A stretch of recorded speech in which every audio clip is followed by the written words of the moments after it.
This story follows a Korean guy named Kang Woo-jin. He used to be just another Seoul high school kid, chasing success and dreaming of making his family proud.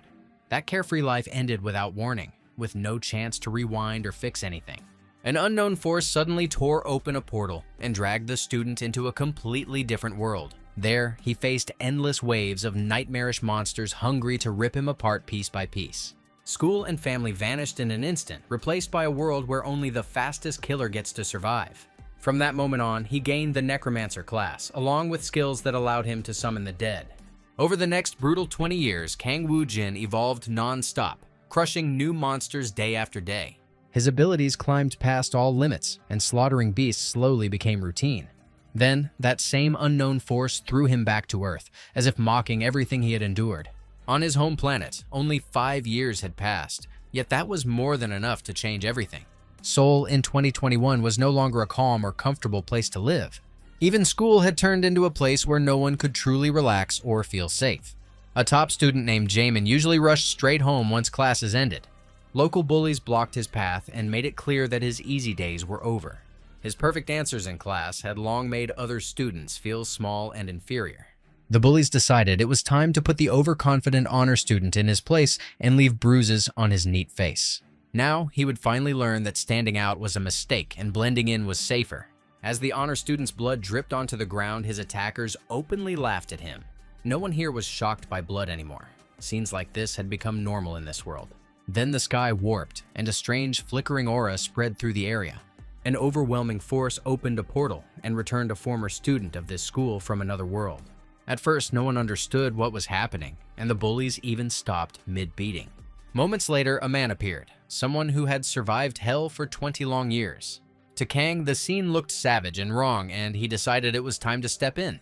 The bullies responded by telling the old guy to take his meds and stay out of business that wasn't his. Kang had long forgotten what disrespect felt like and made it clear that he was the one setting the rules now. His calm confidence invited an attack, as if the outcome had already been decided. A slight tilt of his head was enough to dodge the blow without effort. After that, the high-level necromancer chose to show these worms who the real boss was. He snapped his fingers like Thanos, expecting a Marvel-style finale, but reality wasn't running a blockbuster. A second passed, nothing happened, and the moment looked like a failed joke. It became clear that after returning to Earth, his powers were gone. He still had the Necromancer class, but every single skill had been completely reset. Even so, Kang retained his combat experience and mastery of martial arts. Using that alone, he effortlessly knocked out the leader of the bullies and proved he was still someone to fear. Only then did everyone around finally realize this guy wasn't as simple as he looked. It was already too late to react because Kang caught that familiar scent of blood. Seconds later, the bullies were sprawled on the ground, unable to get back up. The honor student had never seen martial arts that clean and confident. He stared at Kang like a comic book hero who had shown up to save him. The lesson in discipline was over, and the necromancer decided to ask a few questions. He had spent 2 decades in another world, while only 5 years had passed on Earth. That meant not everything was lost, and maybe his family was still alive. After that realization, Kang decided to say goodbye and use a teleport to go home. Apparently, he still wasn't used to the fact that all his skills were completely gone. The finger snap failed, like stepping into a fight as Conor McGregor, only to realize there were no gloves, no gear, nothing. It looked like he would need to get to know Jamin a bit better and ask for his help. It wouldn't hurt if the kid could spare some cash for food and a subway ride. The honor student didn't want to give away his last money, but his life had just been saved, and debts had to be paid. Right after returning to his home planet, Kang decided to take a slow walk and see what the world had turned into. For the first time in forever, he caught his own reflection and felt a brief chill run down his spine. The ordinary teenager he once was had changed beyond recognition. Even though it felt like just yesterday, he was a kid with a future ahead of him. As he looked around, Kang noticed an unusual number of people wearing military uniforms. Curiosity kicked in hard as he tried to figure out what was going on and why the subway entrance was now sealed off. Girls passing by exchanged glances and suddenly burst out laughing. From the outside, Kang looked like someone who had escaped a deserted island and forgotten what humans even looked like. He chose not to dwell on it and decided to figure things out on his own. Ever since childhood, Kang had been curious by nature and never afraid to explore the unknown. The moment he stepped into the subway, a system instantly issued a danger warning. That was when he realized he had entered a dungeon. where one wrong move could cost his life. To get back out, he needed to obtain some unknown return stone. Kang had no idea what that item was, but the sense of looming danger kept growing stronger. Slow, confident footsteps echoed from a dark corridor ahead. Soon, a massive red dog emerged, having come here to feast on fresh meat. It attacked without hesitation and nearly bit his head clean off. The necromancer barely dodged in time and instinctively tried to activate blood domination. Of course, it failed. On Earth, everything had to be rebuilt from zero. For now, he could rely only on basic martial arts and years of hard-earned experience. These monsters were called Drebbits, better known as devil dogs. There was nothing supernatural about them, and even an iron rod was enough to take one down. The taste of blood hit his senses, and his body came alive, like slipping back into an unrestricted Dragon Ball mode.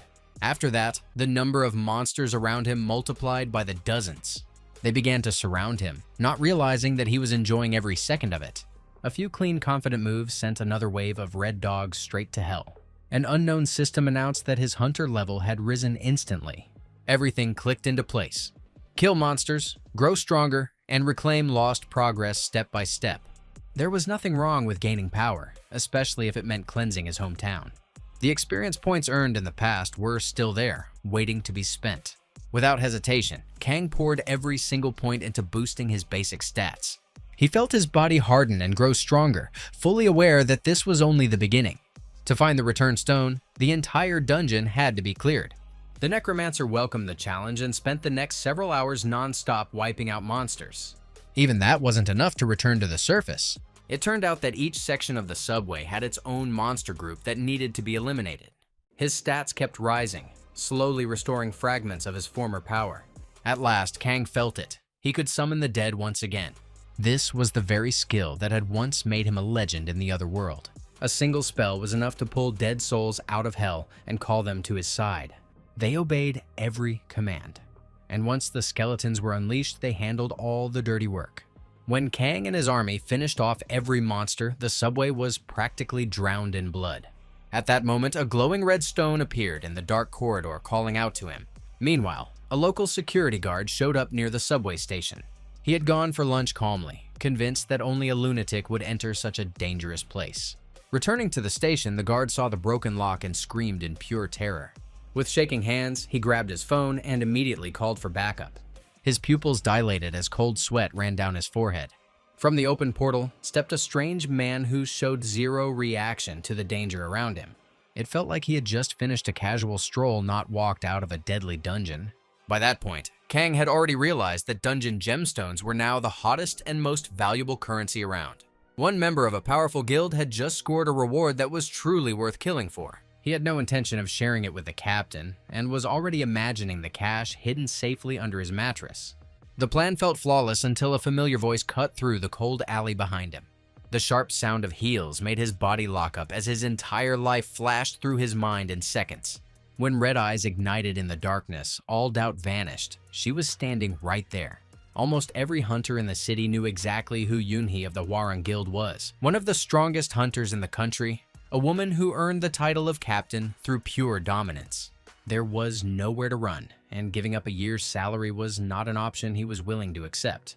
He chose to challenge her and go all in, betting everything on one desperate move. First, he tried to stall for time, throwing out cheap tricks to distract Yunhi. But her speed existed on an entirely different tier. She had time to smile before mercilessly cutting him apart. That was the fate of anyone who stole guild profits and thought they were smarter than the rest. The moment Yunhi recovered all the stolen crystals, an urgent message hit her phone. An unidentified intruder had been spotted near one of the city's portals and needed to be dealt with. Kang had no idea that his return had already drawn the attention of Seoul's real apex predators. He decided to take a bus back to his old neighborhood and postpone monster hunting until tomorrow. There would be time later to figure out what happened to the planet and where the monsters came from. Right now, all he wanted was to see his family and erase the hollow years of separation. Unfortunately, that plan was never meant to happen. When Kang reached his old home, he realized nothing from the past remained. The small, cozy house was gone, replaced by a towering office building. It was already too late to look for his parents, and hunger was hitting hard. With no better ideas, he stepped into a local diner to remember the taste of his favorite noodles. It felt like heaven on earth, even if it cost him his last bit of cash.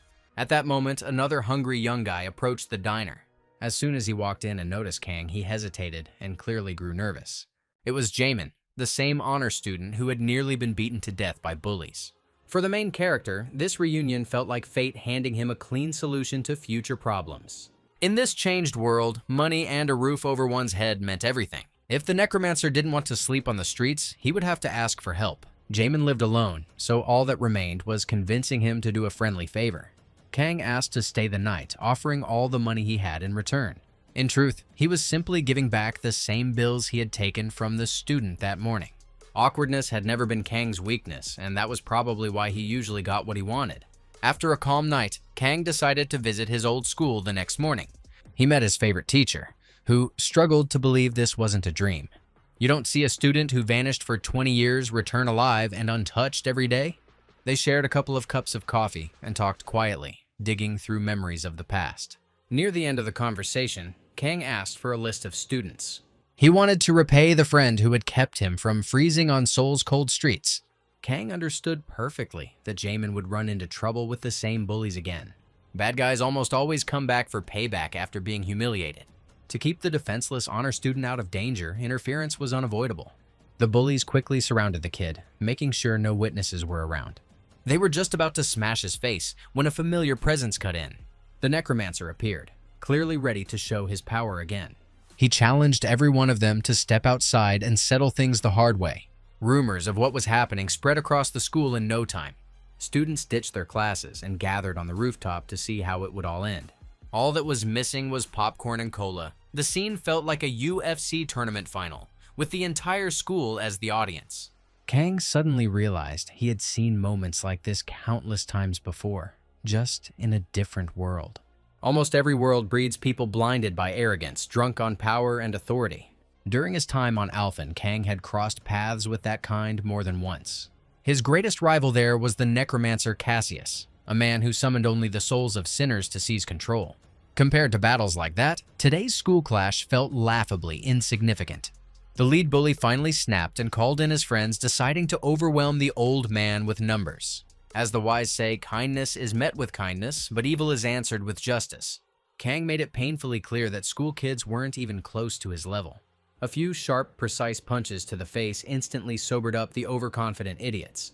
They were forced to endure humiliation in front of the entire school, while the necromancer didn't even break a sweat. Kang turned around and walked away, as if nothing special had happened. At that moment, a taxi screeched to a stop near the school, and a pale, terrified woman jumped out. It was his mother.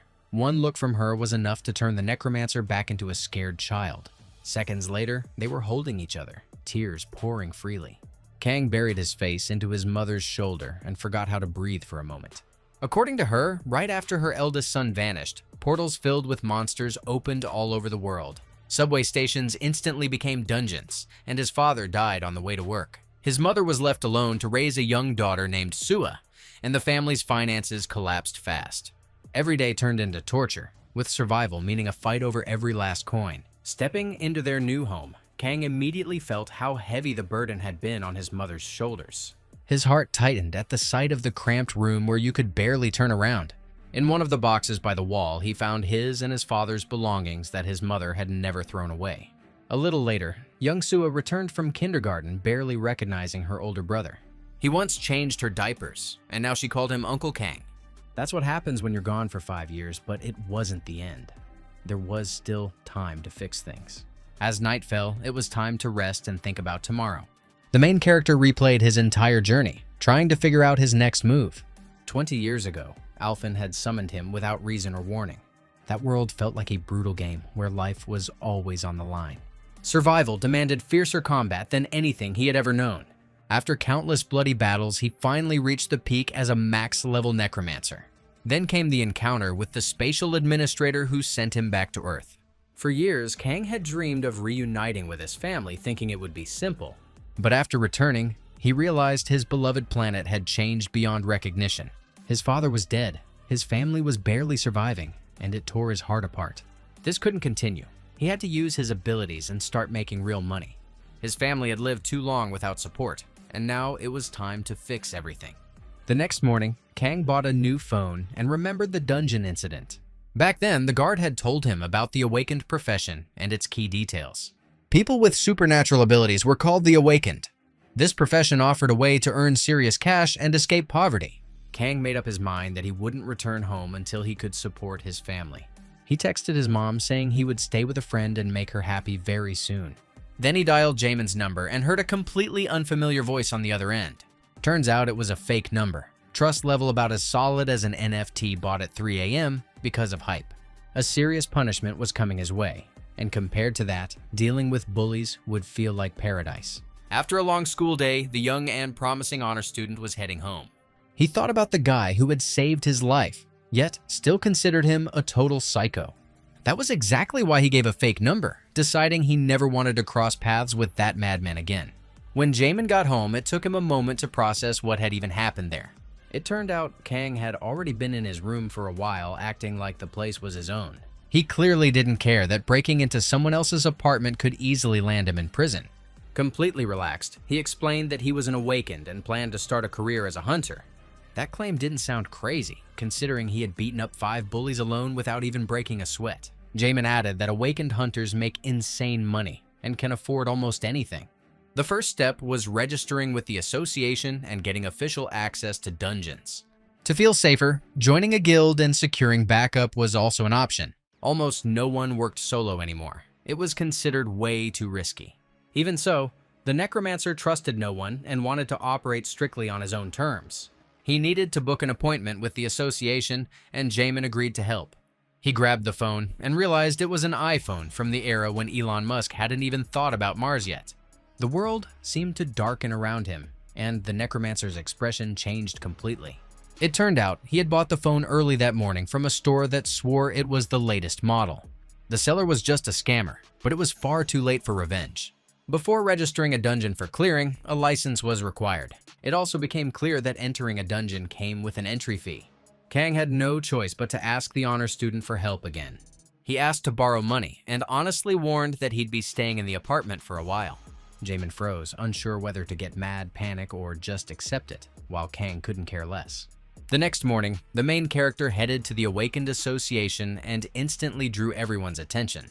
By demonstrating his ability to summon the dead, he made it clear he wasn't leaving without a license. A simple rabbit carcass was enough for the demonstration. After a few lines in an unknown language, the corpse rose and turned into a skeleton. Everyone screamed like they'd stumbled into a horror live stream with no donate button and no exit.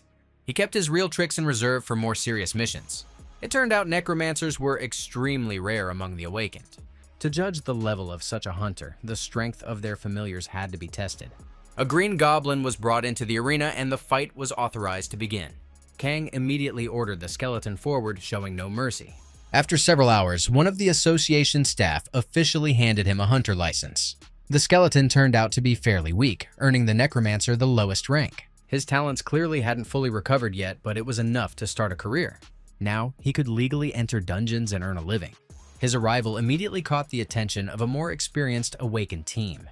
They suggested teaming up to make the dungeon clear safer. The necromancer refused at first, unwilling to share the profits. He had completely forgotten about the dungeon entry fee. Many rookies teamed up specifically to split that cost. A mid-rank miner with experience named Dosu offered a practical solution. If Kang entered with their team, he would only have to pay a small part of the fee.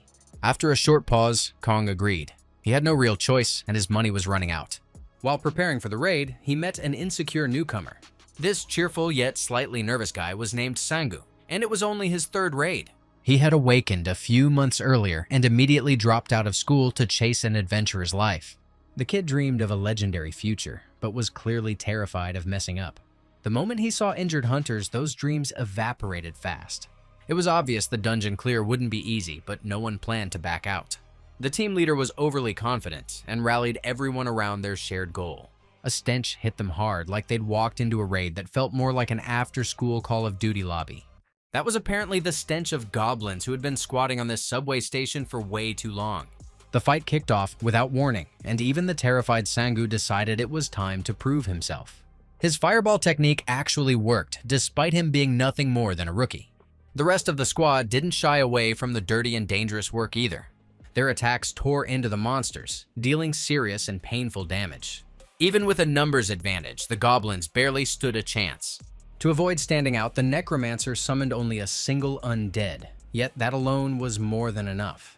The skeleton turned out to be surprisingly strong and quickly earned plenty of impressed looks. To power it up, a significant amount of experience points had to be burned on boosting its stats. This was the perfect moment to understand why hunters were often called true adventurers. These people gambled their lives for the sake of blood-red crystals hidden in dungeons. Each stone sold for around $200, though the price paid to obtain them was far higher. Many hunters lost their heads over those crystals, willing to betray anyone for them. It seemed Sangu had already been consumed by greed and a dangerous sense of grandeur. Thoughts of money were exactly what caused many adventurers to fall apart in the end. After clearing the first wave of monsters, teams relaxed and forgot that far deadlier threats waited deeper inside. A massive hobgoblin appeared ahead, also known as the Goblin Alpha. Monsters like this were far smarter and stronger than regular goblins. Every newbie knew that. The captain loudly urged the team to raise their spirits and not even think about retreating. He laid out what he believed was the perfect plan and ordered everyone to play their part. The hunters trusted him and began preparing for the decisive battle. It was as if they didn't realize they were facing an enemy on a completely different level. Kang had encountered creatures like this on Alphen and knew exactly how dangerous they were. The Alpha possessed frightening intelligence and the ability to cast spells. But the true threat wasn't magic. It was the skill of absolute control. The hobgoblin could summon subordinates and force them to obey without question. At first, the goblins hid in dark corners, then began striking from the shadows. There was no need for close combat when a thin needle laced with poison could do the job silently. Once the toxin entered the bloodstream, it was almost instantly over. Survival was nearly impossible, especially without an experienced medic on the team. What had seemed like a casual walk suddenly flipped into a nightmare. The Alpha's leadership and sharp intellect were exactly what made it such a lethal opponent. Only now did the fools finally realize that the Goblin Commander wasn't a basic enemy, but a true night terror. The captain panicked and shouted for an immediate retreat. Hunters who had been confident seconds earlier scattered like frightened children. It was hard to blame them. The enemy was far more prepared and brutal. These monsters had already wiped out more than one adventurer team. Not everyone managed to escape, and losses were unavoidable. The Alpha clearly reveled in the chaos, savoring its own superiority. It unleashed powerful bursts of magic, paralyzing multiple victims at once. The plan worked. The insecure rookie Sangu took a direct hit to the back. In a proper team, allies would have rushed to protect him immediately.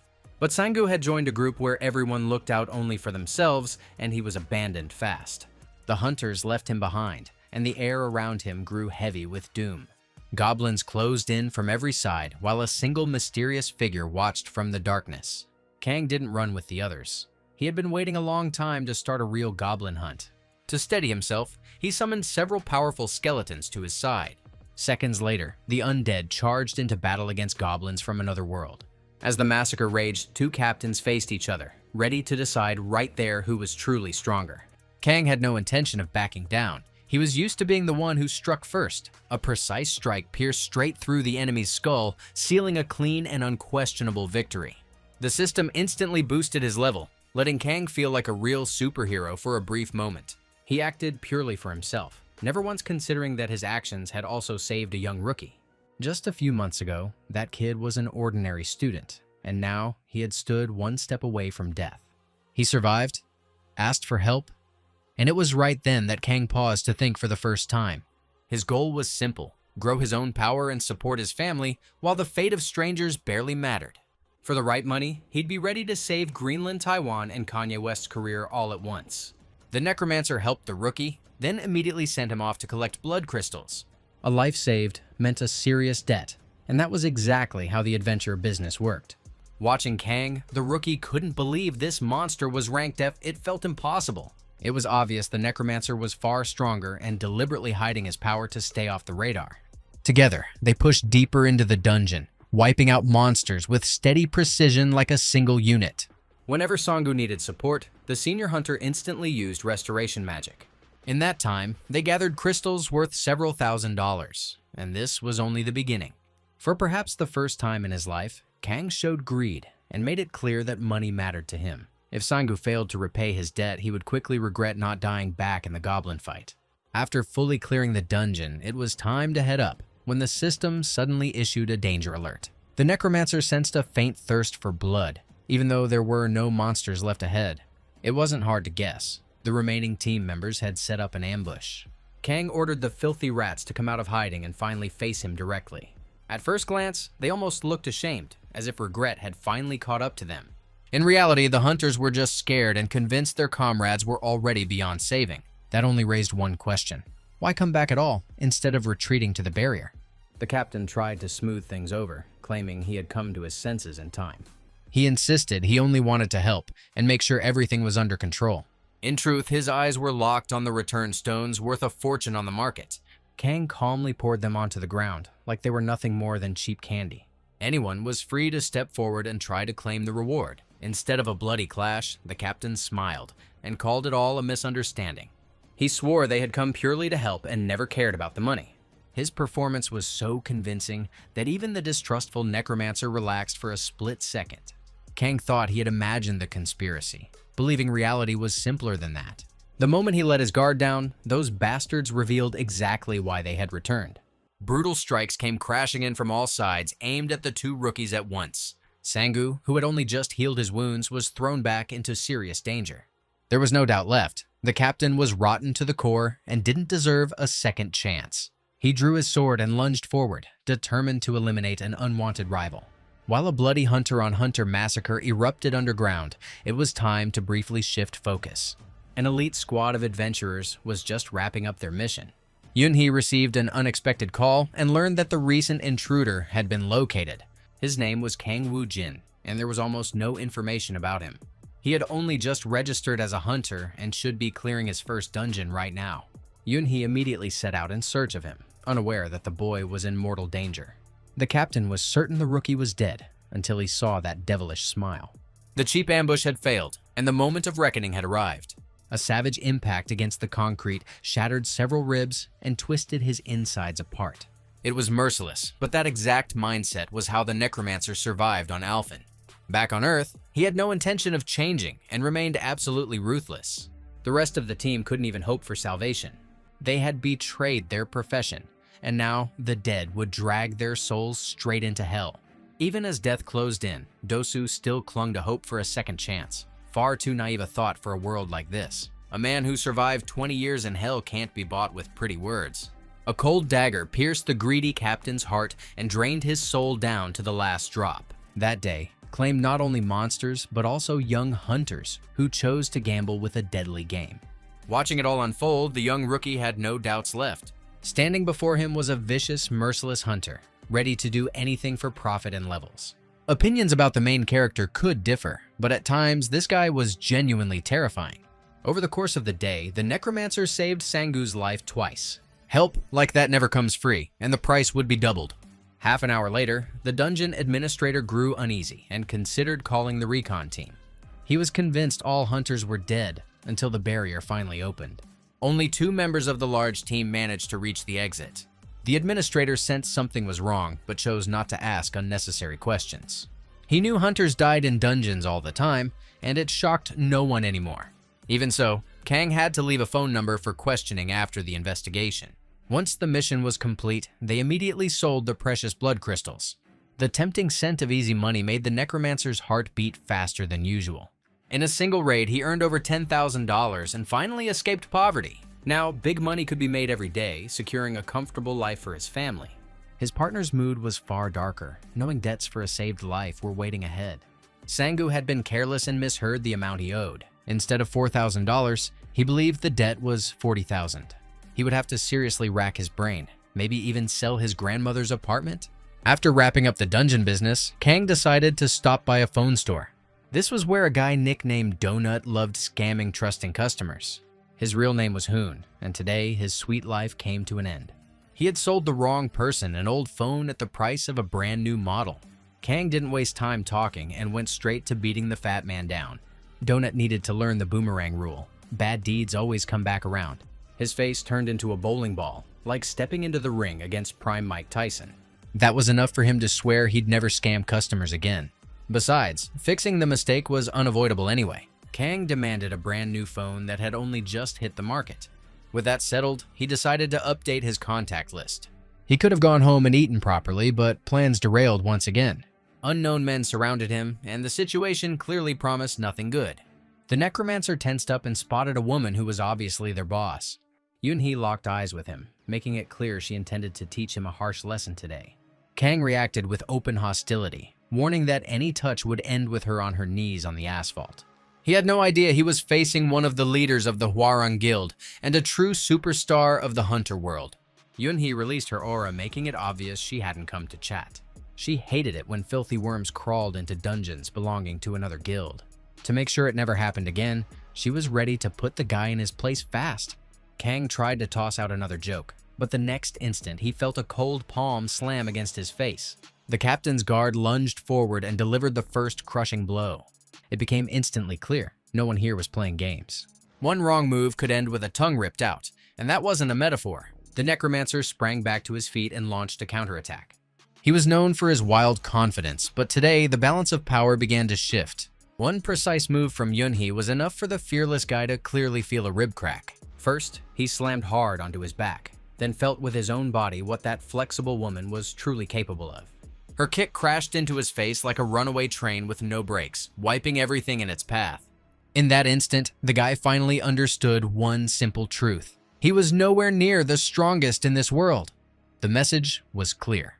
Messing with someone else's dungeons without permission was a fast track to having your life collapse like a house of cards. Maybe on planet Alphen, the necromancer had been a god, but here he was, just another rookie with decent talent. If he wanted situations like this to never happen again, he'd have to grind until sweat poured down, squeezing every drop of progress. After returning to his friend's apartment, he carefully explained everything that had happened. It turned out Lady Yunhi was a world-famous adventurer, and only suicidal idiots tried to stand in her way. The Hwarang Guild ranked among the top 3, alongside Hammer and KN. Their influence had long gone beyond raids, spreading deep into the country's politics and economy. Starting a war with them would be pure stupidity, especially while most of the necromancer's power was still sealed. Kang chose to shelve that problem for later and focus entirely on his own growth. He sincerely thanked his friend for providing warmth, shelter, and a safe place to sleep. Kang didn't just buy him a new perfume, he also left a solid stack of cash behind. For a regular student dreaming of university, it felt like a revelation. Now, he could finally buy the right books and hire an experienced tutor. Even so, Kang had no rush to leave this cozy nest and planned to stay for weeks, maybe even months. His mom's apartment was far too small, so he needed to save up for a bigger, proper home. The honor student noticed the brand new phone from the ads. Like Kang had unlocked a fresh skin while everyone else was still grinding the starter gear. Kang chose not to go into details and didn't want to scare his friend for no reason. By then, insane amounts of money had already hit his balance. It turned out Sangu had sold everything he owned to repay the debt. They immediately agreed to meet at a local cafe and talk things through. The rookie looked lost, barely daring to lift his eyes toward the necromancer. Kang demanded an explanation, trying to understand why he had received 10 times more money than expected. Sangu dropped to his knees, begged for mercy, and even promised to pay more. The fear was so overwhelming that the guy completely forgot what dignity even was. He replayed the dungeon events over and over in his head. Terrified, the same fate awaited him. Sangu was shaking like he'd already been sentenced, even though Kang hadn't planned anything like that. Since Sangu was willingly handing over the money, Kang decided not to argue. In the end, they agreed to meet again tomorrow and start working together to erase financial problems for good. The next morning, Kang warmed up and headed to the Central Park. Sangu was already there, arriving in his old beat-up car. He had no money left to keep paying debts, so they decided to form a small alliance. From now on, the young rookie would assist and handle all prep work for dungeon raids. At first, he was even happy, thinking this could be called a support role. In reality, he was basically an errand runner, and there wasn't much pride in that. Still, he earned a cut of the profits, which was far more than he'd made with his previous team. After a year of this partnership, Sangu would clear all his debts and finally breathe freely. He was genuinely relieved and promised to do everything possible to not disappoint his partner. The next morning, he was overflowing with energy, strength, and pure enthusiasm. By then, their next raid target had already been chosen. They were heading to the exit near Maebong Station, where local monsters had already killed dozens of hunters. Those roaches had clearly grown way too comfortable there. They hadn't yet faced real adventurers and had no idea what true rock and roll felt like. The necromancer immediately sensed his accumulated points and poured them into boosting his stats. After that, he summoned a solid support force and ordered them to fight until the very end. The skeletons charged forward without hesitation, tearing into the monsters. The assistant was given an easy task, collecting the valuable stones. Kang did everything possible to make sure his helper never had to risk his own life. It was satisfying to watch him work, especially given the insane speed of the clear. Normally, a dungeon like this takes around 2 hours, yet the necromancer wiped the entire place in just 15 minutes. They didn't stop for a second, spending the whole day methodically erasing every monster that spawned. When the assistant headed to the Crystal Exchange Center, a very pleasant surprise was waiting for him. Sangu expected a modest payout, but the final number blew every expectation out of the water. It turned out they had earned over $50,000 in a single day, like Mr. Beast casually dropping a paycheck into their account. If things kept going like this, even as a basic errand runner, Sangu could stack absurd money and end up rich. From that moment on, he was ready to scrub toilets if it meant staying close to Kang Woo-jin. For a regular guy with no connections or wealthy parents, this felt like a chance handed down by the gods themselves. Of course, when two young guys start climbing up from rock bottom, rumors spread fast. One of the country's most influential guilds, Hammer, heard about it the very next day. They employed an experienced and sharp captain in charge of scouting. His name was Chan, and his team's main job was finding new promising hunters. That day, he was informed that two inexperienced rookies had bought entry tickets to a highly dangerous dungeon. Instead of spending a full day inside, they cleared it in just 30 minutes. More than that, they kept repeating the same feat every time monsters respawned from the portal. It was obvious these were special adventurers worth watching closely. Official reports listed their rank as low, but the gap between paperwork and reality was blatant. The moment Mr. Chan heard this, he got to work immediately. A veteran talent scout knew better than to ignore anomalies like this. You don't see two rookies casually farming a 3-star dungeon every day. Most likely, they were deliberately hiding their true level to avoid attention. While Mr. Chan set out to track down these talents, a curious discussion took place in another powerful guild. Thanks to citywide surveillance, the local boss had begun closely watching the two newcomers. He already had full profiles on both of them and was studying the data carefully. Standing beside him was his sister, the same untamed tigress named Yunhi. She knew Kang Woo-jin was unusual, but hadn't realized just how far that went. Either he had deliberately concealed his abilities during testing, or his growth rate was downright terrifying. At that pace, his potential could rival a local legend, the strongest hunter in Korea, Kim Kang-cheol. For now, such comparisons sounded ridiculous, but even legends once started at level 0. The Hwarang Guildmaster, Mr. Laysan, ordered a meeting to be arranged with the young prodigy. As was becoming clear, storm clouds were slowly gathering around the main character. He was being noticed more and more, despite desperately wanting to stay in the shadows. Meanwhile, the allies decided to take a short break, drink some cold water, and eat a couple of sandwiches. In just a few days, the necromancer had earned enough to buy his mother a new house in a good neighborhood. When you carry this kind of talent, even the boldest dreams stop feeling like fantasy. But despite the success, he had no intention of slowing down. If anything, he wanted to accelerate. All to make sure that money came hand in hand with explosive growth and power.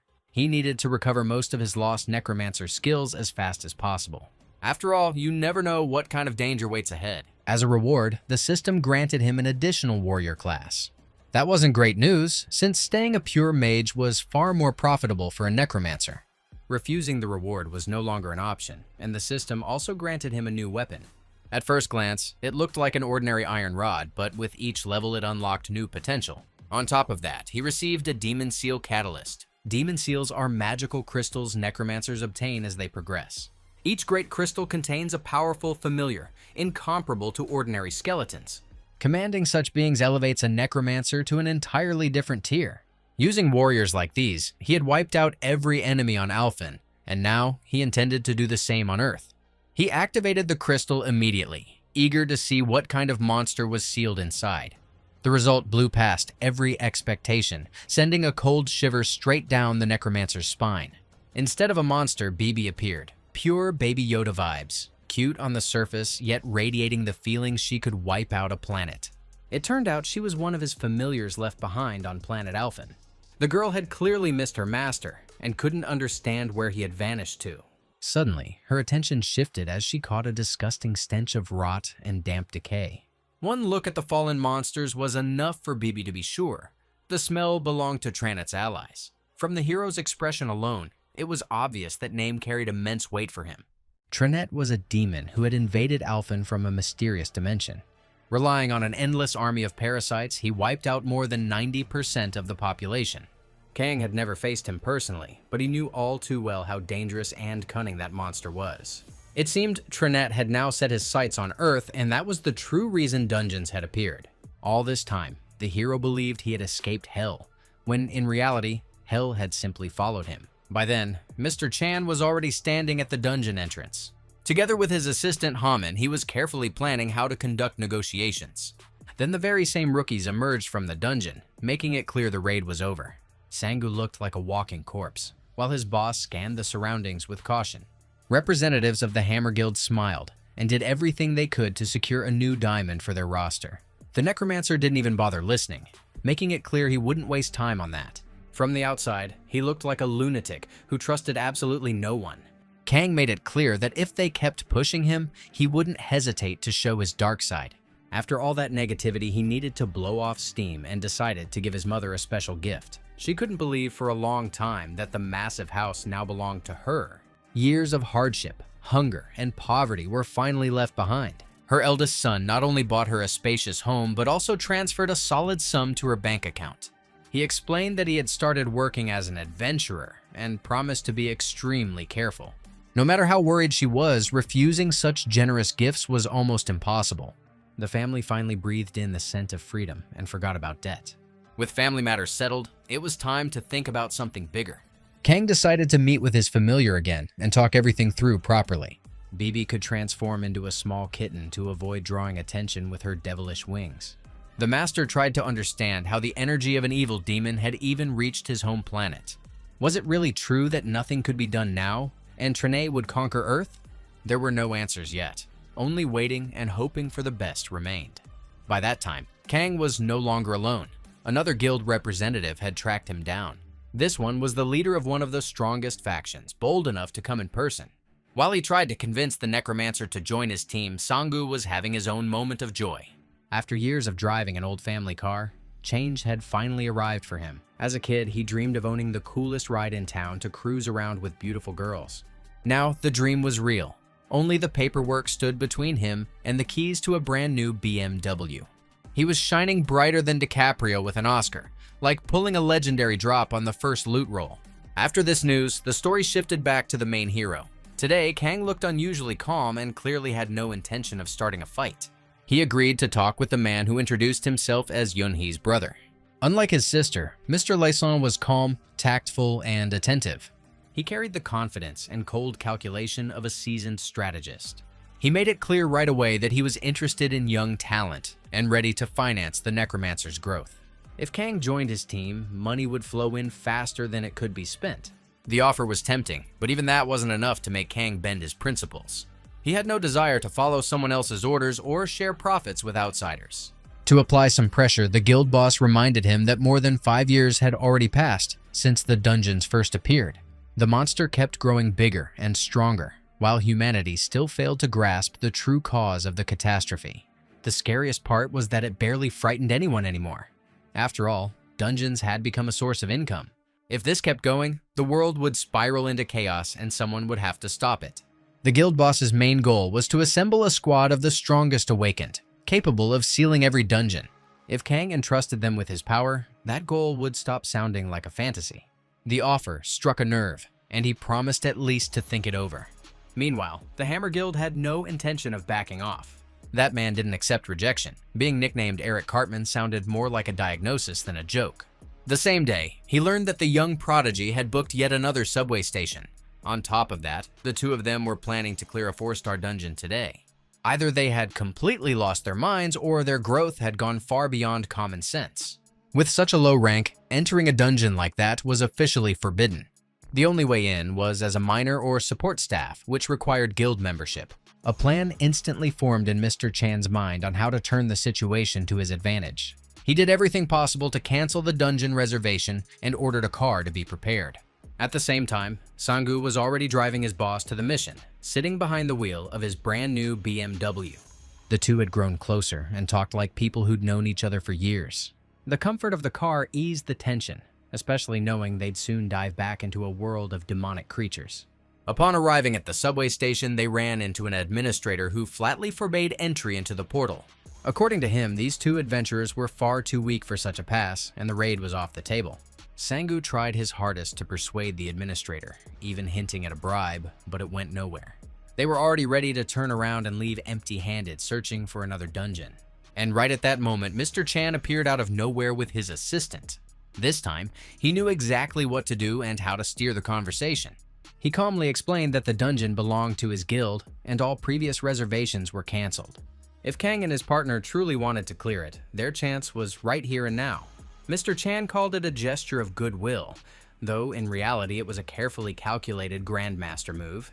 Before the raid even started, he decided to present a special gift. The seasoned captain hurried to his car, opened the trunk, and pulled out a mysterious bag. He asked for nothing in return, fully aware that favors rarely go unanswered. He was confident his experience would be enough to gradually pull the rookies to his side. Today, Kang behaved noticeably calmer than the day before. He even looked friendly, as if yesterday's inner demon had vanished without a trace. That was because after meeting Bibi, his thoughts revolved around Tranit, and today he deliberately pushed that aside. The moment Kang became more agreeable, Heyman assumed the plan was guaranteed to succeed. This young and ambitious employee had long dreamed of a career breakthrough, and now the chance was closer than ever.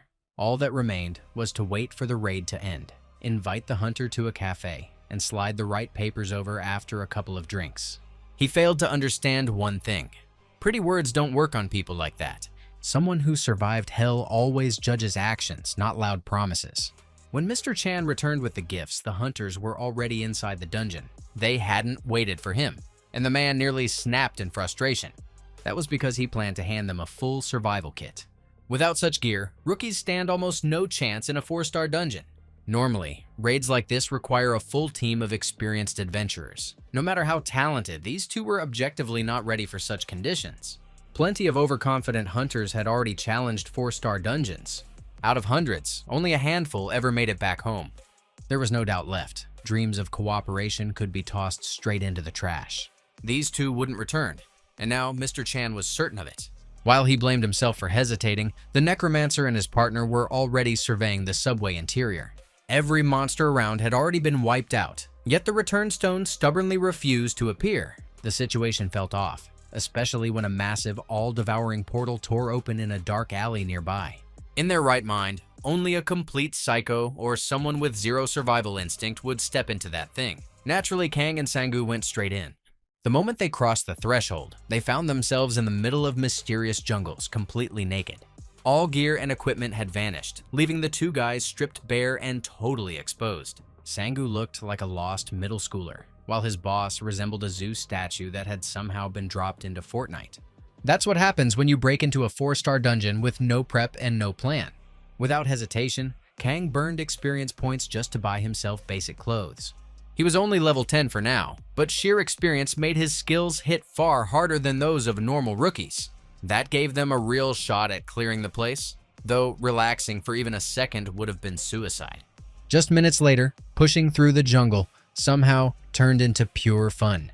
A massive, deadly crocodile burst from the bushes, like it had been patiently waiting for guests. Kang charged it like an old friend he hadn't seen in years. Instead of a hug, he calmly took its head off and casually considered turning the hide into a new bag. Meanwhile, up on the surface, Mr. Chan had fully descended into paranoia. He kept repeating that he had lost one of the most valuable talents of an entire generation. The guild captain was convinced the rookies would never crawl out of that portal alive. In his imagination, monsters were tearing them apart and turning them into a late-night snack. Reality, however, was telling a completely different story. The young hunters felt almost at home in the jungle, like it was their natural habitat. They casually killed a few monsters and even managed to cook something resembling barbecue. After a short break, they moved on again, diving deeper into the dangerous greenery. The farther they went, the more often deadlier creatures crossed their path. To scatter an entire army of monkeys, fireball skills had to come out. Sang-gu didn't even step in, just watched as the undead handled everything. Summoning a squad of skeleton mages was enough to calmly cleanse the jungle of filth. The assistant wasn't shy about asking questions, trying to understand how his boss survived so confidently in the wild. The necromancer admitted honestly that he had spent over 20 years in a world like this. Here, he felt at home, and sometimes even caught himself missing Alphen.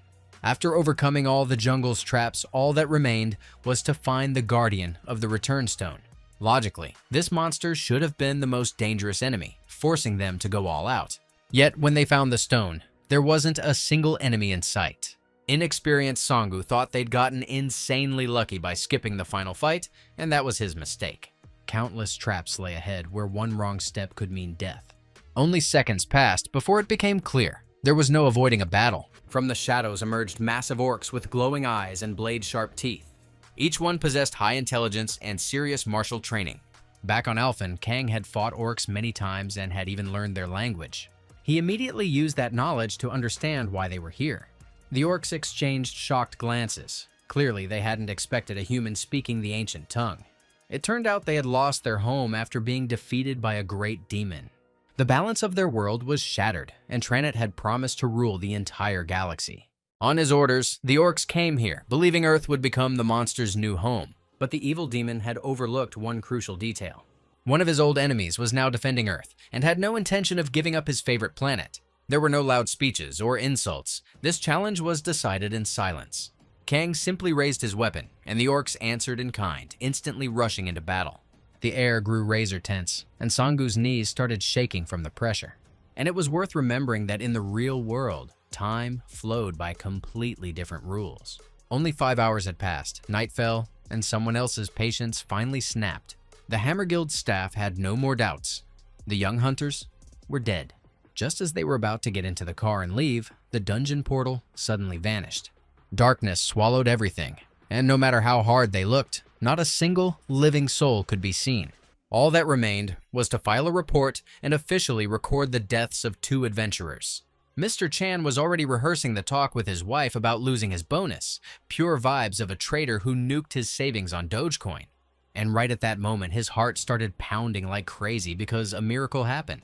The very same adventurers appeared ahead, dragging an enormous pile of loot behind them. They looked like they had returned not from hell, but from a casual evening walk. Without wasting time, the guys jumped into the car and immediately headed home. Driving through the empty nighttime streets, Kang suddenly noticed a familiar silhouette. He recognized his friend, the honor student Jamin, walking alongside a woman. They decided to stop and say hello. Too much connected them to just pass by. At first, it looked like the honor student had finally found a girlfriend and was on a date. But it was more complicated. Her name was Nuna, and she was his older sister. Once upon a time, she studied in the same class as Kang, and had long stopped believing she would ever see him again. Meanwhile, Mr. Chan had already returned to the Hammer Guild headquarters. He met with the boss and confidently declared that he had found a true superstar. For talent like that, they were ready to offer any salary and title, like signing Messi at the end of the season. The boss promised to think it over and dismissed Mr. Chan. After that, he met with his assistant, Park Jin-woo, to discuss the fresh news. Park was one of those whose talent Mr. Chan had spotted at the very start of his career. He had brought many strong hunters into the guild, so his opinion always carried weight. Along the way, they discussed a strange incident in America that had been keeping everyone awake lately. The rumors were confirmed. Someone really had come out of a dungeon. To this day, no one knew who she truly was, except that the woman spoke no human language.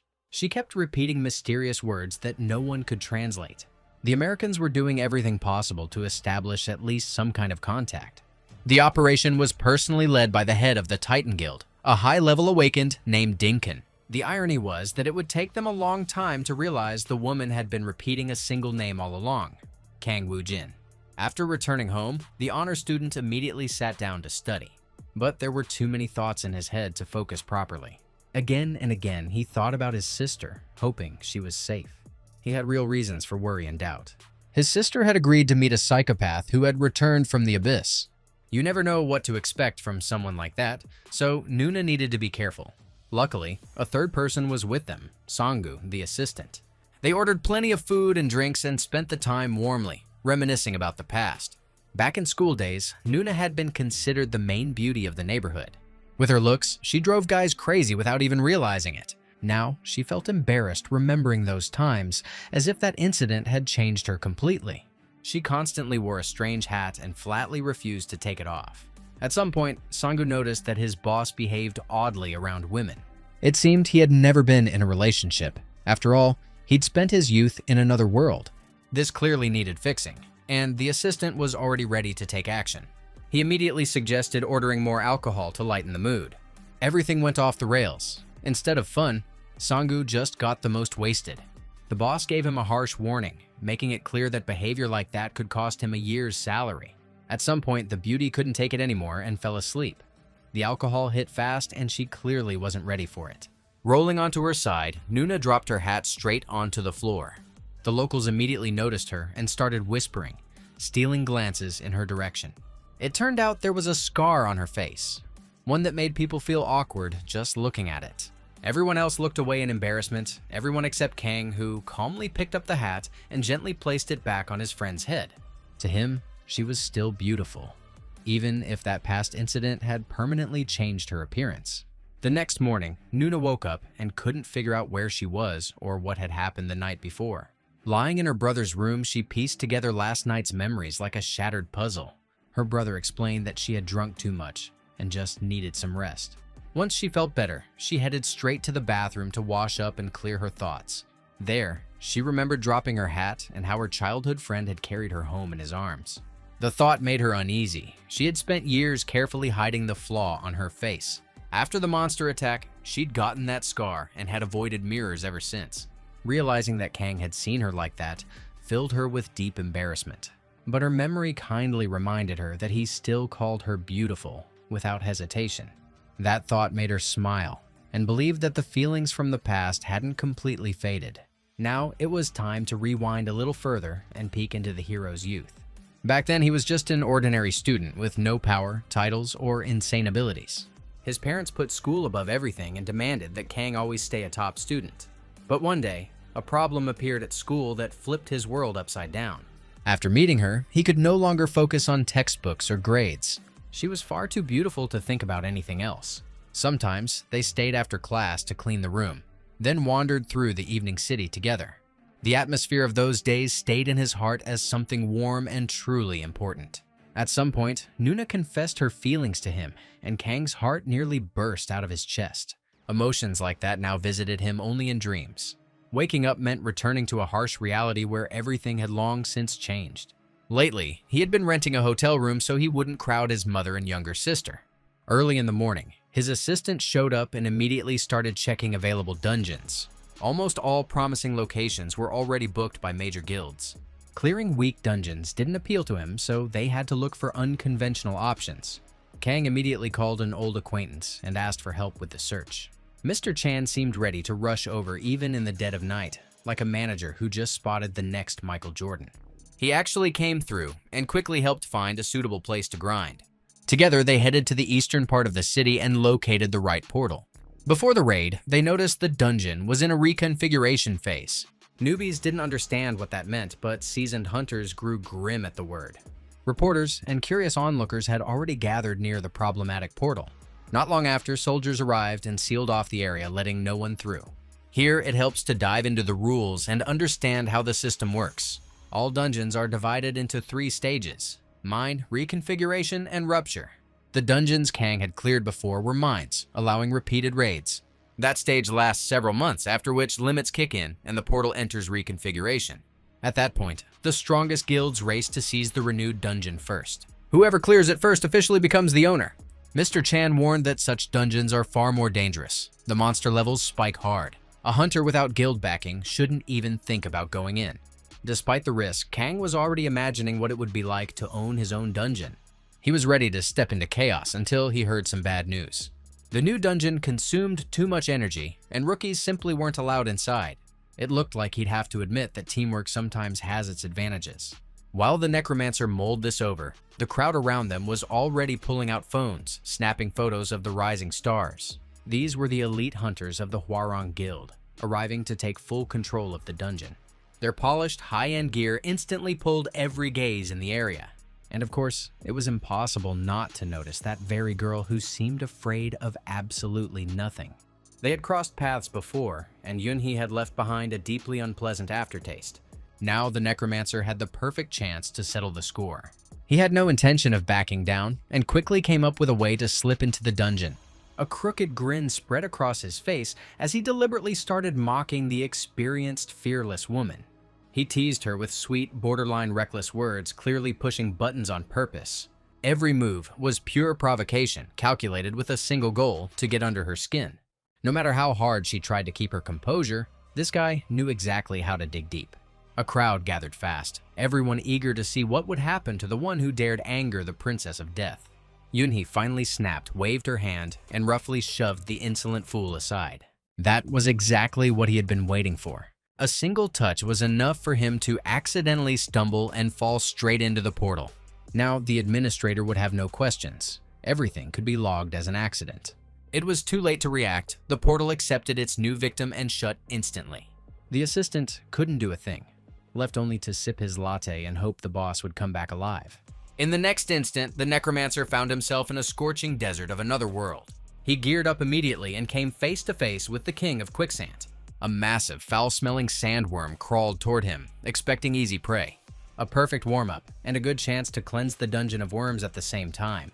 The plan cracked when it turned out the monster's hide could shrug off a sword strike. Worse still, the creature called in its entire family and things got real fast. Giant worms surrounded him, squeezing in like a living trap. Suddenly, everything went silent, and a blinding flash made one thing clear.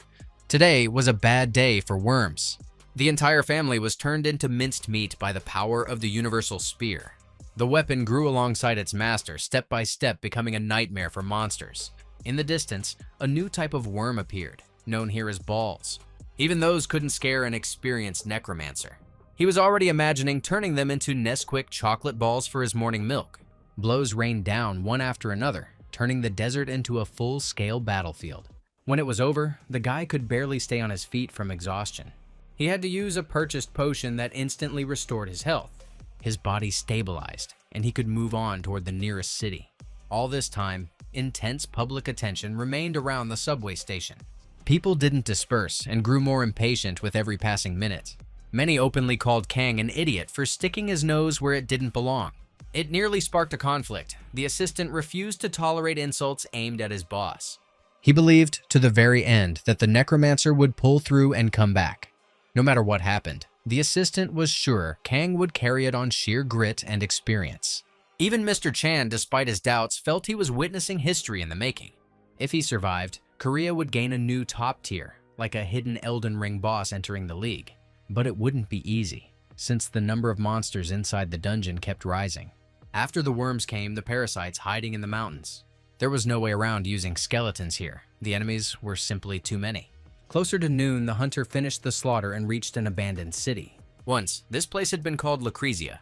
Trade once thrived here. Travelers from every continent crossed paths, and rare artifacts were sold openly. The abandoned city only looked empty at first glance. Relax for even a second, and hidden creatures would tear your head clean off. Kang reacted just in time and came face to face with Nagas, the infamous serpent-like monsters. They looked like humans twisted into snakes, gifted with lethal abilities. These creatures didn't appreciate intruders stepping into their temple. They demanded he leave immediately, but Kang chose to dig deeper instead. The picture was becoming clear. A demon was pushing monsters out of Alphen and herding them straight toward Earth. During the exchange, it surfaced that even the blue-eyed priestess had intervened. Yet even she failed to negotiate with Trinette and was cast out onto Earth. It was shocking, but now wasn't the time to dig through old history. Monsters couldn't be allowed to invade Earth. This place needed a ruthless purge. Sensing danger, the Nagas instantly activated camouflage. To survive, the necromancer had to push his instincts to the absolute limit.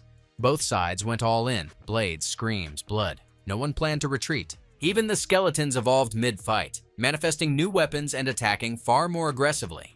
Invisible strikes quickly turned into a serious threat, becoming harder to track by the second. He had to constantly spin his head, catch every sound, and squeeze his reactions to the edge. That barely held, until archers joined in from above, perched on rooftops. The sheer number of enemies crushed in from all sides, making it nearly impossible to regain momentum.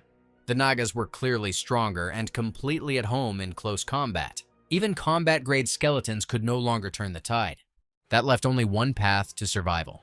All of Korea was glued to their screens. A rookie had charged into territory usually reserved for people with Andrew Tate-level confidence and the same level of planning. His name was dragged across every channel, with zero expectations of a happy ending. Even so, the bosses of major guilds held their breath, hoping this guy was truly different. Everyone thought about their own gain, and only a few genuinely worried about a living human. Sangu couldn't even eat properly. The tension twisted his stomach into knots. He'd grown too attached to his boss to pretend he didn't care. By now, every skeleton had been completely destroyed. They failed to protect their master, leaving him alone against the Serpent Lord. That was exactly the goal. Careful pressure had forced the boss out of hiding. The moment it happened, the bluff collapsed, and the demonic stone automatically raised his level. From here on, jokes were over. This wasn't GTA with cheats anymore, but a mode where mistakes cost more than deleting a TikTok account with 1 million followers. The necromancer instantly summoned the dead servant of the shifting sands. The massive corpse charged into battle, obeying every command without hesitation. The serpent army immediately lost its confidence. They began to fall back, and the noise of battle across the city slowly faded. Monsters that had been seconds from victory completely lost control of the fight. Only their boss remained, already realizing the plan had gone to hell. The desert was too hot for two. Someone had to stay here forever. The necromancer activated a skill and transformed another weapon. A clash between two elite fighters promised to be brutal and fast. Using a vortex technique, the hunter shattered the veteran serpent's defense. He carved the enemy with wounds and prepared to end it. The boss clung to life in desperation like a child reaching for a last toy. It transformed into a giant anaconda and tried to swallow its opponent whole. A desperate move, but far too predictable. The necromancer struck first and officially cleared yet another monster-infested city. The center fell silent. Reporters were already crafting headlines like "I show speed YouTube drama," loud, dumb, and built around a corpse in the thumbnail. Then a flash of light made everyone gasp. The guy already declared dead walked out of the dungeon.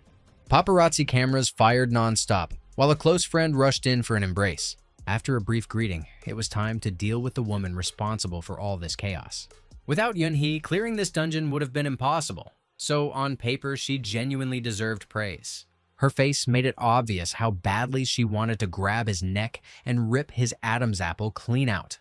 But there were too many witnesses around, so revenge had to be postponed. Meanwhile, the boss of the Hammer Guild was already getting ready to go home, exhausted by non-stop calls from his furious wife.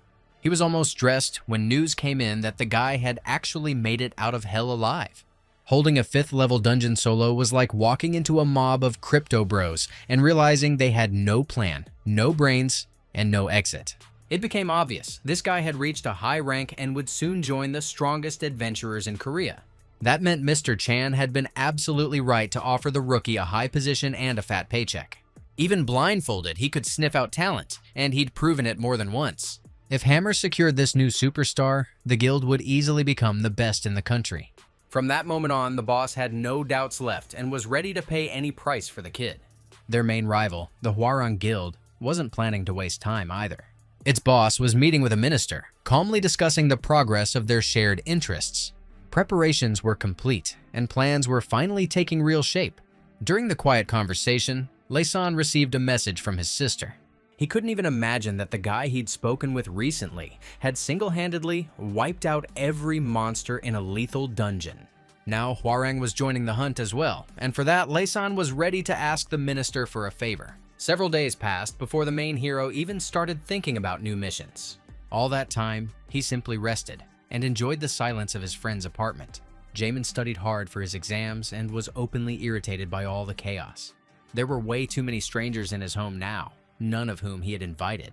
Kang would have gladly gone outside, but reporters were camping there around the clock. They bombarded him with questions and dragged him into pointless interviews. Even his mom had already found out that her son had become famous. Instead of joy, it only gave her new reasons to worry.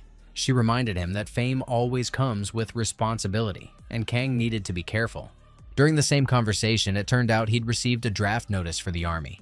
Korea was still divided, and no one had solved that problem yet. All of this was starting to seriously piss him off, and his thoughts grew more aggressive by the day. Sometimes it felt like the easiest solution was just to take out Kim Jong-un and wipe out half the world's problems in one move. The necromancer was almost ready to reunify Korea himself, but Sangu managed to stop him. You can't just kill a dictator who's always one step away from a nuclear button.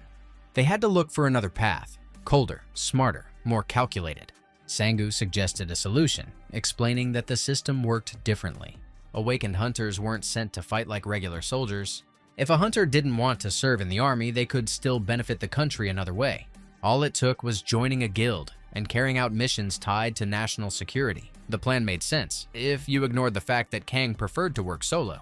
The boss lit up like a LinkedIn startup guru everyone suddenly believed in. No product, no ideas, just a perfect smile. A few hours later, great news hit the Hammer Guild. Mr. Chan couldn't believe how perfectly everything was lining up. That morning, the necromancer had agreed to a meeting and a talk about cooperation. It looked like he was ready to join the guild and accept their terms. For Chan, it was a full-on triumph, promising a massive bonus. Head held high, he headed to the meeting, completely confident in his negotiation skills. Before that, he needed to report to the boss. Hearing the good news, the boss immediately started shaking his hand and thanking him for the excellent work. He brightened up instantly, like someone who just realized they wouldn't have to pay their debts after all. They chose a familiar spot for the meeting, a cafe near the necromancer's place. But from the very first second, everything went off script, and the illusion shattered like fragile glass. It turned out Kang had no intention of joining a guild, and instead planned to build his own dream team from scratch. He immediately named the people he wanted to work with, knowing full well that pulling this off solo was impossible. Mr. Chan and his assistant's first reaction were clear disappointment. They had expected a completely different outcome. But the moment they heard the concrete benefits, their expressions flipped instantly. Each of them was promised double the salary and a fast track up the career ladder. Kang offered them co-founder status in a new major guild, one meant to seize real power in the country over time. The conversation ended in heavy silence, like Mark Zuckerberg right after being asked why anyone needs a metaverse headset that costs half a paycheck. Young and ambitious Hamin didn't hesitate for a second, he was in. The second big money entered the picture. Every remaining tie to the Hammer Guild vanished from his mind. Now the decision rested solely with Mr. Chan, who had worked in the same place for years without change. Considering how fast the necromancer was growing in power, refusing cooperation would have been straight up stupid, especially since the Hammer Guild had been stagnant for ages, with everyone stuck in the same roles.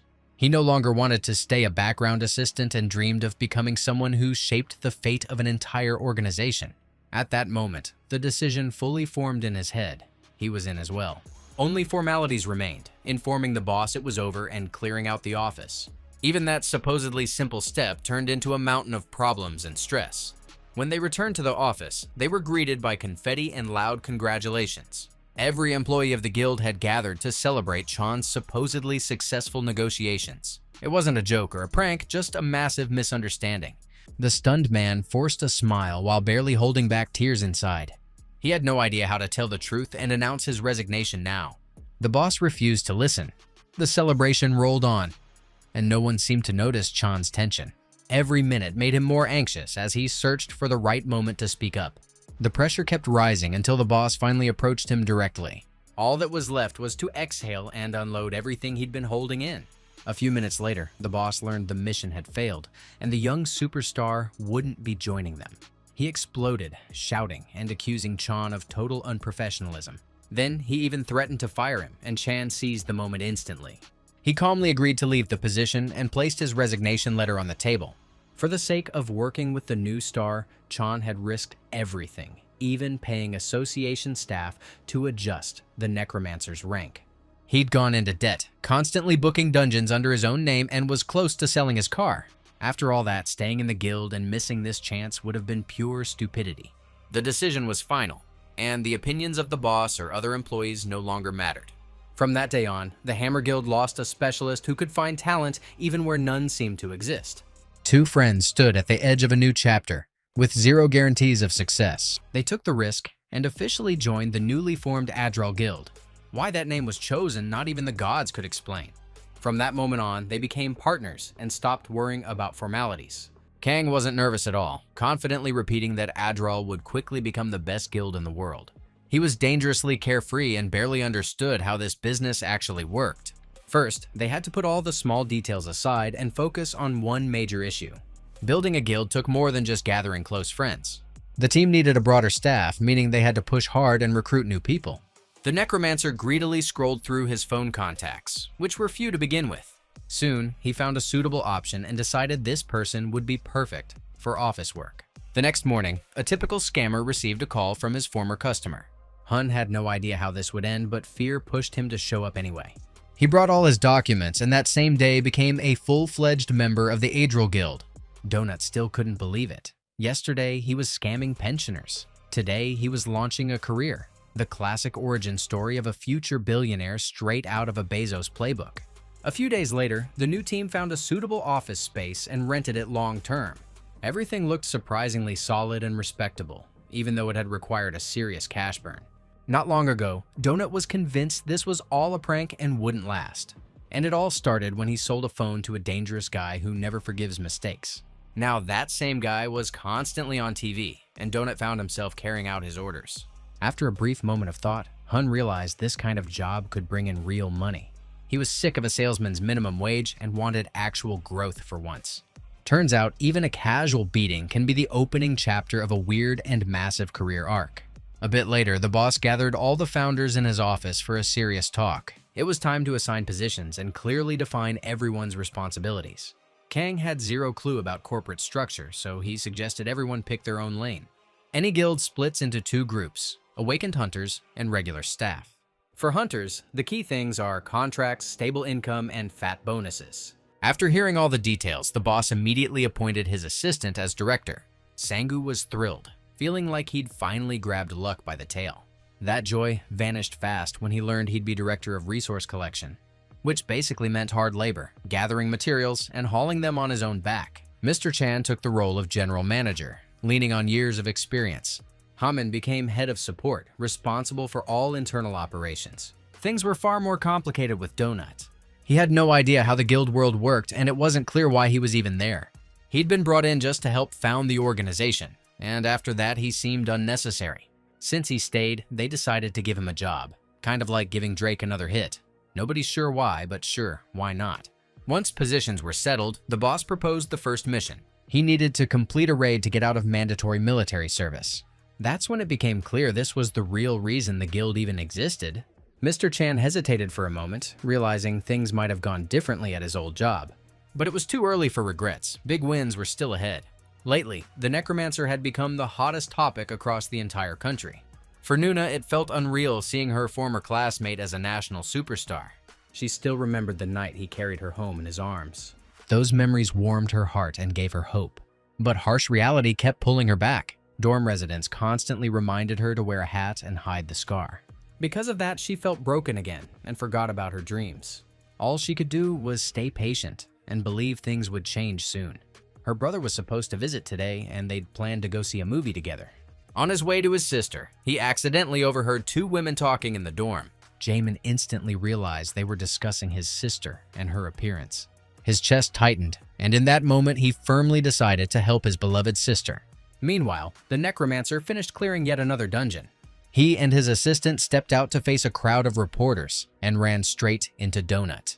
Today, Donut was working as a personal driver and had even put on a suit for the job. The journalists ignored all boundaries, trampling over people for a headline interview. A man who'd spent his life selling phones was completely unprepared for this chaos.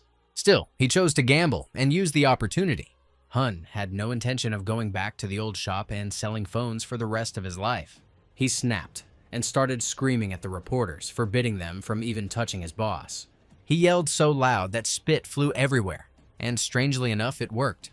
The reporters backed off and didn't dare mess with him again. The boss finally exhaled and realized he'd hired the right person after all. Within a few days, everyone had settled into the guild and wrapped up all the paperwork drama. Today, Kang sat in the office, scrolling through fresh newspaper headlines. Almost every journalist predicted him a legendary future, some even comparing him to Korea's top hunter.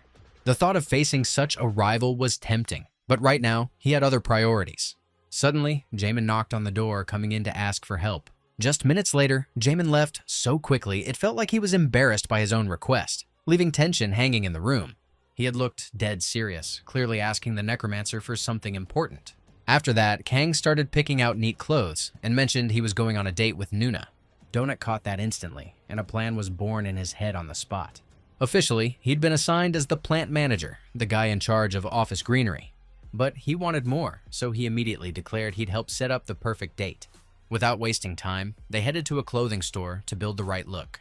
At first, it all felt like a joke, and Kong was clearly out of his comfort zone. He didn't understand why there were so many steps and quickly regretted trusting an inexperienced guy. Just an hour earlier, Hun had sworn he was a romance expert. He claimed to know dozens of ways to charm a girl, repeating that sincerity and first impressions were everything. According to him, full trust in his advice guaranteed success. The necromancer decided to risk it anyway, fully aware that trusting a professional scammer was basically shooting himself in the foot. The result turned out insanely good. Like the outfit had been picked by Taylor Swift's stylist on a rare, perfect day. In the new suit, the adventurer looked straight out of John Wick. All that was left was to add a watch and walk toward destiny. Donut even wrote a note detailing the full plan for the perfect date. At least now the boss didn't have to overthink the evening himself. Sangu planned to chill peacefully, which couldn't be said for Donut. He was dead set on helping the boss and refused to stop at generic advice. This had to be a truly perfect night, and that meant effort. He dashed outside and grabbed the first taxi he saw to get downtown. Meanwhile, Nuna had no idea this evening would turn out special. She got a message from her childhood friend and learned he wanted to meet. Stepping onto the balcony, she saw him in a sharp suit, like he just walked off the set of a new James Bond movie. Nuna had always been insecure, so she couldn't bring herself to wear a dress. Even meeting a friend, she kept her cap on, hiding the scar.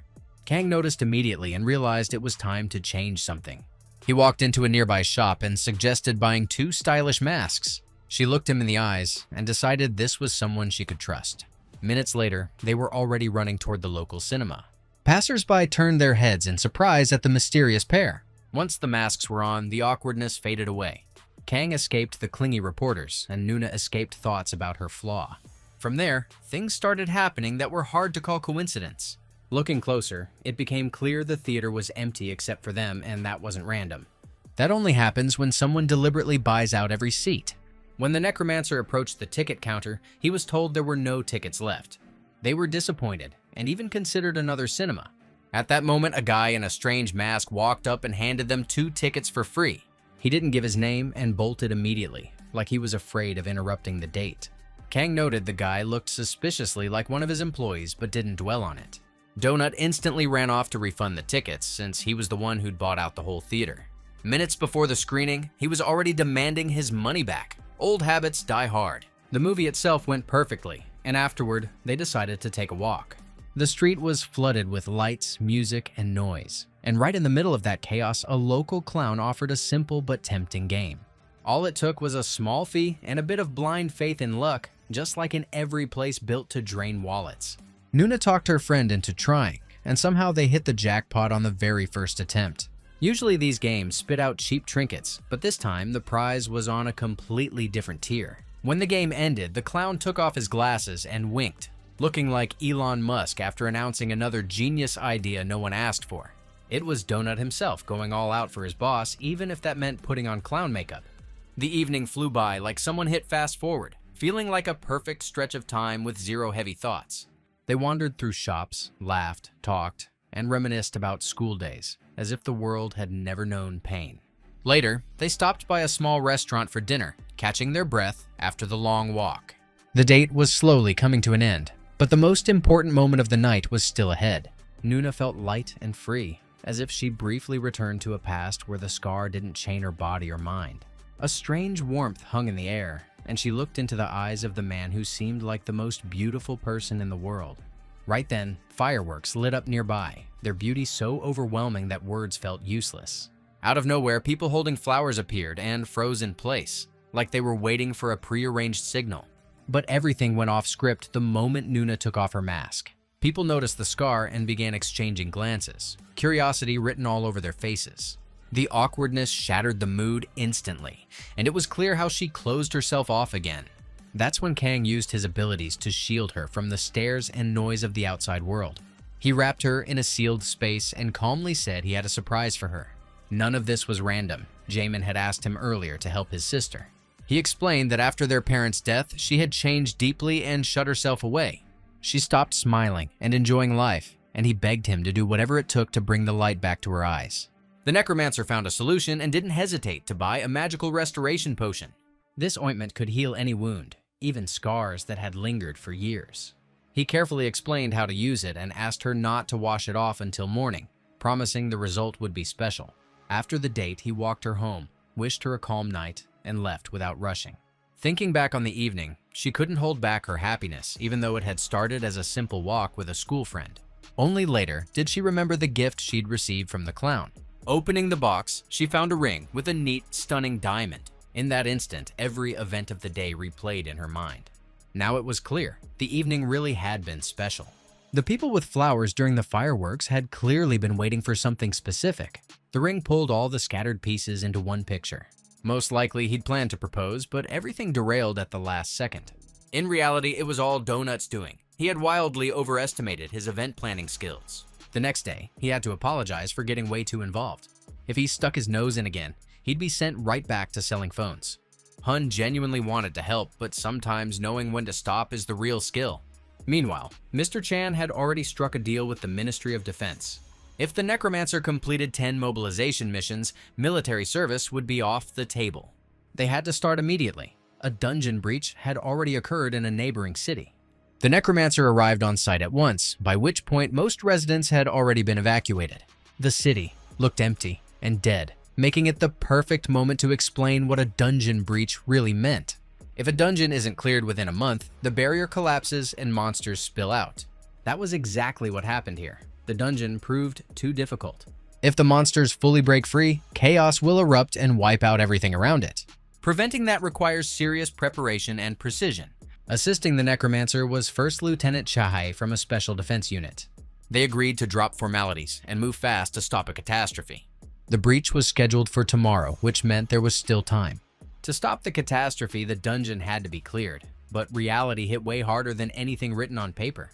Elite squads had already gone in before, only to stall out and retreat with nothing to show for it. Even when multiple teams linked up, the run still collapsed into a full failure.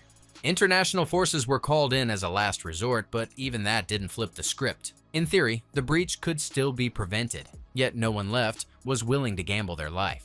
Now everyone was bracing for the worst-case scenario, fighting monsters after they spill into the real world. Not just adventurers, but professional soldiers were being prepped for that nightmare. The plan leaned hard on new tech and heavy firepower, aiming to erase anything that crawled out of the portal. No matter how scary the monsters were, a missile to the face was expected to solve problems like a Terminator plot fixes drama. From the outside, it looked like the soldiers didn't fully grasp what they were about to face. When real Alphan Titans showed up, calling for backup would be as useless as praying during a Godzilla movie. Kang decided to head to the elite hunter team waiting for the dungeon breach. This was where the best of the best had gathered, people ready to die for their country. Among them stood a familiar face, aggressive, fearless, and still devastatingly beautiful Yunhi. She hadn't forgotten past grudges, and not long ago she'd had a serious talk with her brother. The head of the Warang Guild had asked his sister for a favor. It involved a talented necromancer and demanded total commitment. He believed his sister could pull it off, bringing them closer to their long-term goals. Tension hung thick between Kang and Yunhi even before a single word was exchanged. Everyone nearby stiffened, expecting the long-standing conflict to erupt into bloodshed.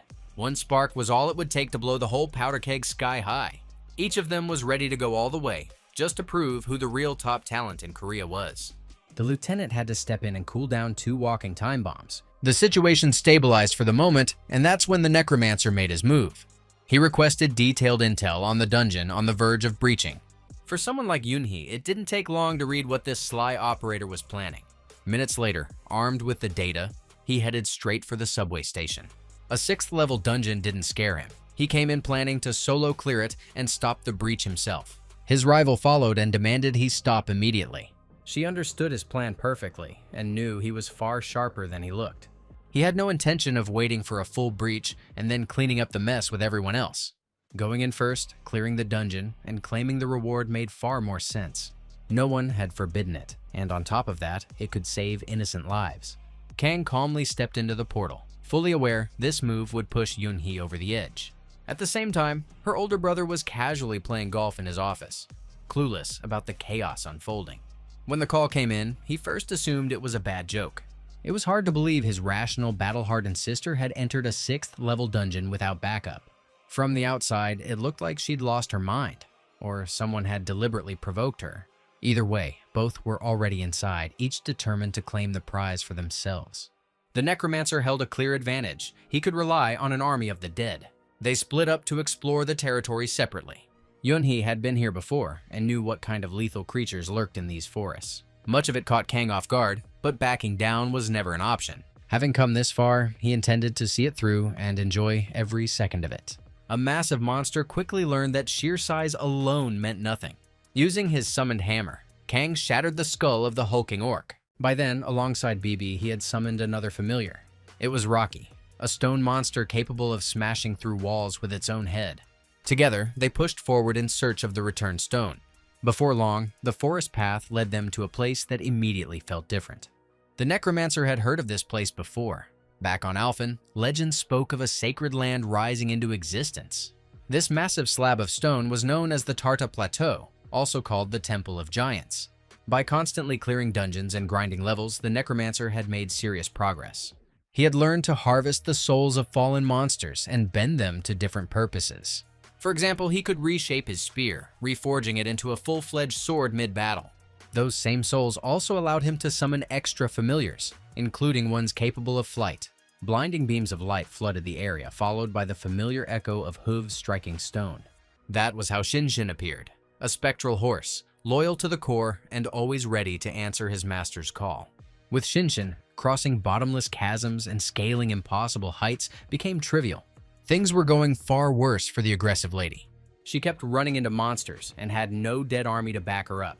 Only her shadow break technique let her escape danger again and again with her life intact. After cutting down dozens of creatures, she finally reached the edge of the forest. That was when it hit her. The rival was clearly ahead. He had too many tricks, too many tools that kept him one step in front at all times.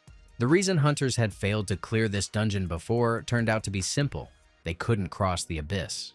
Only a handful possessed flight abilities, and even that offered no guaranteed success.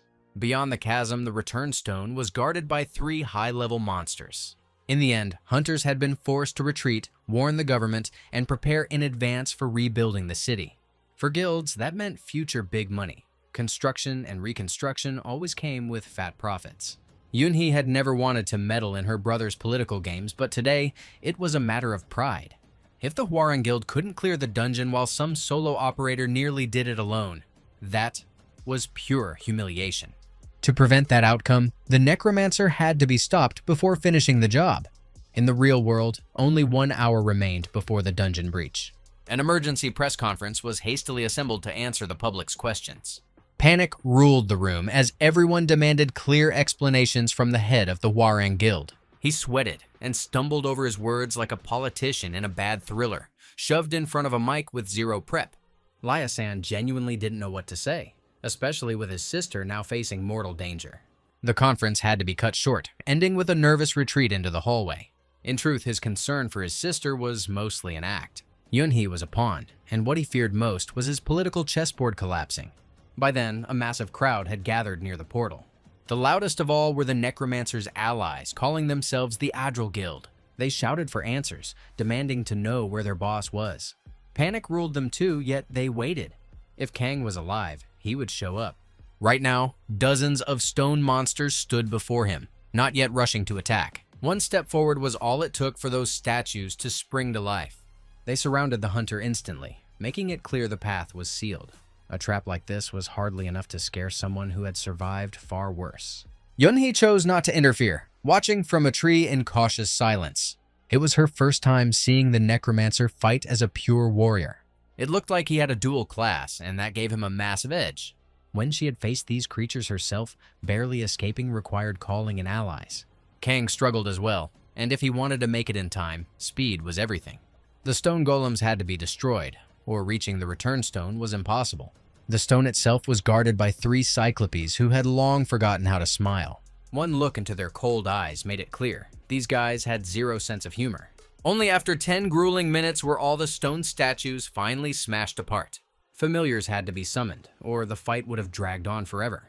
The return stone shone brighter and brighter, screaming one thing loud and clear. The moment of the dungeon breach was almost here. There was no time left. He had to move fast, or innocent lives would be lost on the surface. Cyclopes were a race descended from the ancient giants. Though they shared roots with ogres, Cyclopes were not as savage or feral. They were lucky enough to inherit the wisdom of giants who once thrived as a true civilization. Their raw power made them more than worthy of being the final bosses guarding this temple. It turned out the Cyclopes knew the necromancer and called him the Immortal. He was known as the King of Death, which made their resolve absolute. The Cyclopes gripped their enchanted weapons, ready to grind this man into dust. Not the best way to start negotiations, but Rocky stepped in just in time and shielded his boss. Kang was still trying to figure out why the Cyclopes had ended up so far from their homeland. A demonic god was clearly involved, one who made a habit of ruining human lives. They said Trinet was the new order of the universe, and that his armies could not be stopped. The monsters had no intention of challenging him, which meant humans would have to handle it themselves. The first strike landed cleanly, the spear finding its mark with precision. The monster howled in pain but didn't stop, charging straight at the tiny ant before it. It succeeded. Two massive arms closed in, forming a living prison around the necromancer. He had escaped far worse places before, so he tore those bindings apart with ease. But then something strange happened. The Cyclops' arms and eye fully regenerated. With regeneration like that, the fight could drag on forever. By now, the military had already arrived at the metro station. Chaos was about to erupt, with only minutes left before the breach. Nuna was visibly shaking, praying non-stop that the man she loved would survive. And it truly wasn't easy, considering he was facing 3 Cyclopes that couldn't be killed. Their gigantic bodies and instant regeneration only dragged the battle out longer. Even Yunhi had relaxed, deciding this guy was finally done for. He kept gambling again and again until it became clear every plan was collapsing. If defeat was inevitable, then the final move had to be a real all-in. Another thought surfaced, a theory capable of pulling off a miracle. This was the Temple of Giants after all, and the Cyclopes were merely its guardians. The master immediately ordered his familiars to stall the massive monsters at any cost. Bibi resisted until the very end, even though a blood contract could not be broken. She would have to obey the order no matter what, even if she ended up torn apart like a broken toy. While the demoness made big eyes like a Shrek character auditioning for a kids movie, her boss did the grown-up work and climbed higher. He reached the head of a colossal statue and carefully scanned his surroundings. Most likely the temple's divine relics were granting power to its guardians. If that theory was correct, the necromancer knew exactly how to strip the Cyclopes of their endless regeneration. He activated an earthquake technique and brought the massive statue crashing down. That stone titan had been the source of the Cyclopa's eternal life, and it had just been cut off. Now all that remained was to strike the true target and see what would happen next. In the same instant, a Cyclops lost its head, and a devilish grin spread across the necromancer's face. The regeneration was gone, and now things were finally getting interesting. From this moment on, the Immortals set the rules, and the Cyclopes learned divine punishment the hard way. In less than 2 minutes, every last one of them was beheaded. A massive flood of experience, skills, and rewards poured in, earned through sheer ingenuity. All that was left was to claim the return stone, which had somehow vanished. Yunhi chose her moment perfectly and intercepted the crystal at the last second. What game was she playing now? Was this bold woman really challenging the immortal necromancer? Now it was time to recall her conversation with her brother, who had specifically asked her to lure Kang into the dungeon. This man was far too mysterious, and the time had come to expose his secrets. He needed to be watched, studied, and fully understood, every last one of his abilities. It was possible that powerful figures were hiding in the crowd, quietly backing him, and their names mattered just as much. His sister never wanted to become a rat or a spy, but orders from the top left her no choice. The problem was simple. Not long ago, Kang had founded his own guild. If his secret wasn't exposed, he would soon dominate the crystal market, the fattest money stream in the entire country. These crystals were pulled from dungeons and sold for insane cash, and guilds were ready to rip each other apart for them. They would gladly step over corpses if it meant protecting that absurd profit. All this time, they believed necromancers relied on hidden tricks or forbidden hacks. But in reality, he really had been holding dungeons solo. Instead of handing over the return stone and sealing the dungeon, Yunhi chose the path of blood. She had too many personal reasons to let this man walk out alive. He had crossed her path more than once, and now payback was overdue. Near the metro station, panic wasn't limited to the Adril Guild alone. Layson himself looked uncertain, anxiety creeping in by the second. His sister had taken the necromancer's bait, and now the entire plan was close to collapse. Layson reminded everyone that the breach was coming soon, and that staying away was the smart move. He didn't want anyone diving into the dungeon to help the hunters. In truth, he only cared about his own benefit, even if that meant burying his sister for it. At that very moment, the barrier flared up and stopped responding to people. Mouths went dry, the crowd holding its breath as the finale approached. Just 5 minutes earlier, real hell had broken loose inside the dungeon. Two high-level fighters were battling with no intention of surviving together. Kang had his own reason to fight, revenge for the first loss of his career. It was impossible to forget that Yunhi had brutally beaten him after his return to Earth. He was far stronger now, but strength alone still didn't guarantee victory. They fought until the very last minute, momentum swinging back and forth non-stop. The Blood Princess pressed the attack relentlessly and even managed to crack the massive Rocky. Without ghostly armor, the same fate would have awaited the Necromancer himself. Their power was roughly equal, but Kang was clearly slower. When everything stacks against you, the only option left is to think and play dirty. Yunhi attacked too wide, making no effort to hide her rage. Sometimes that caused problems, but her movements were becoming easier to read. Blinded by the hunger to win, she completely forgot about basic defense. She lunged forward, already tasting victory. After this clear, she imagined herself as the main star, like the Squid Game finale where everyone else was just disposable extras. Dust exploded into the air, and from it rose a dead skeleton. Kang had deliberately acted cornered, baiting her into believing in total dominance. All that remained was to wait for the summoned dead to arrive on time. They appeared from nowhere, razor blades flashing as they instantly pierced the target's guard. What followed was the final strike, clean, ruthless, and precise. Time seemed to freeze. Then blood poured like a river. The Necromancer automatically reached level 50 and unlocked the ability to resurrect fallen familiars. The greatest rival on Earth had fallen, her cold heart stopping forever. After the barrier finally went silent, a single figure emerged from it. A wounded, exhausted Necromancer stepped out alone. His friends rushed toward him, checking his condition and celebrating the win. Seeing his face, they truly realized for the first time that even their boss was mortal. Only Nuna ignored all boundaries and threw herself into his arms. Choking on tears, barely breathing, she tried to make him understand that he had no right to risk himself like that. He hadn't heard words this warm in many years, and they melted something frozen deep inside him. In that moment, her scar was completely gone, proving the magic ointment had truly worked. She decided to bring up the gifted ring and confidently stated that she was ready to become his wife. The Necromancer didn't get it at all. It felt like he had been married off as suddenly as the Kardashians do it. Fast, loud, and without his consent. Nuna explained everything that happened on the date and then admitted she had found a wedding ring inside the box. It was calmly clarified that she had misunderstood everything, and the girl instantly turned red with embarrassment. Donut, who was standing nearby, immediately realized it was time to vanish before things got worse. Today, he was almost guaranteed to catch a couple of punches once the boss finished dealing with Laysan. The air smelled like trouble, but Laysan still had no real proof to accuse the Necromancer directly. Kang didn't dodge the issue and honestly said that Yunhi had died during the battle. He didn't specify who exactly killed her, a monster or a human.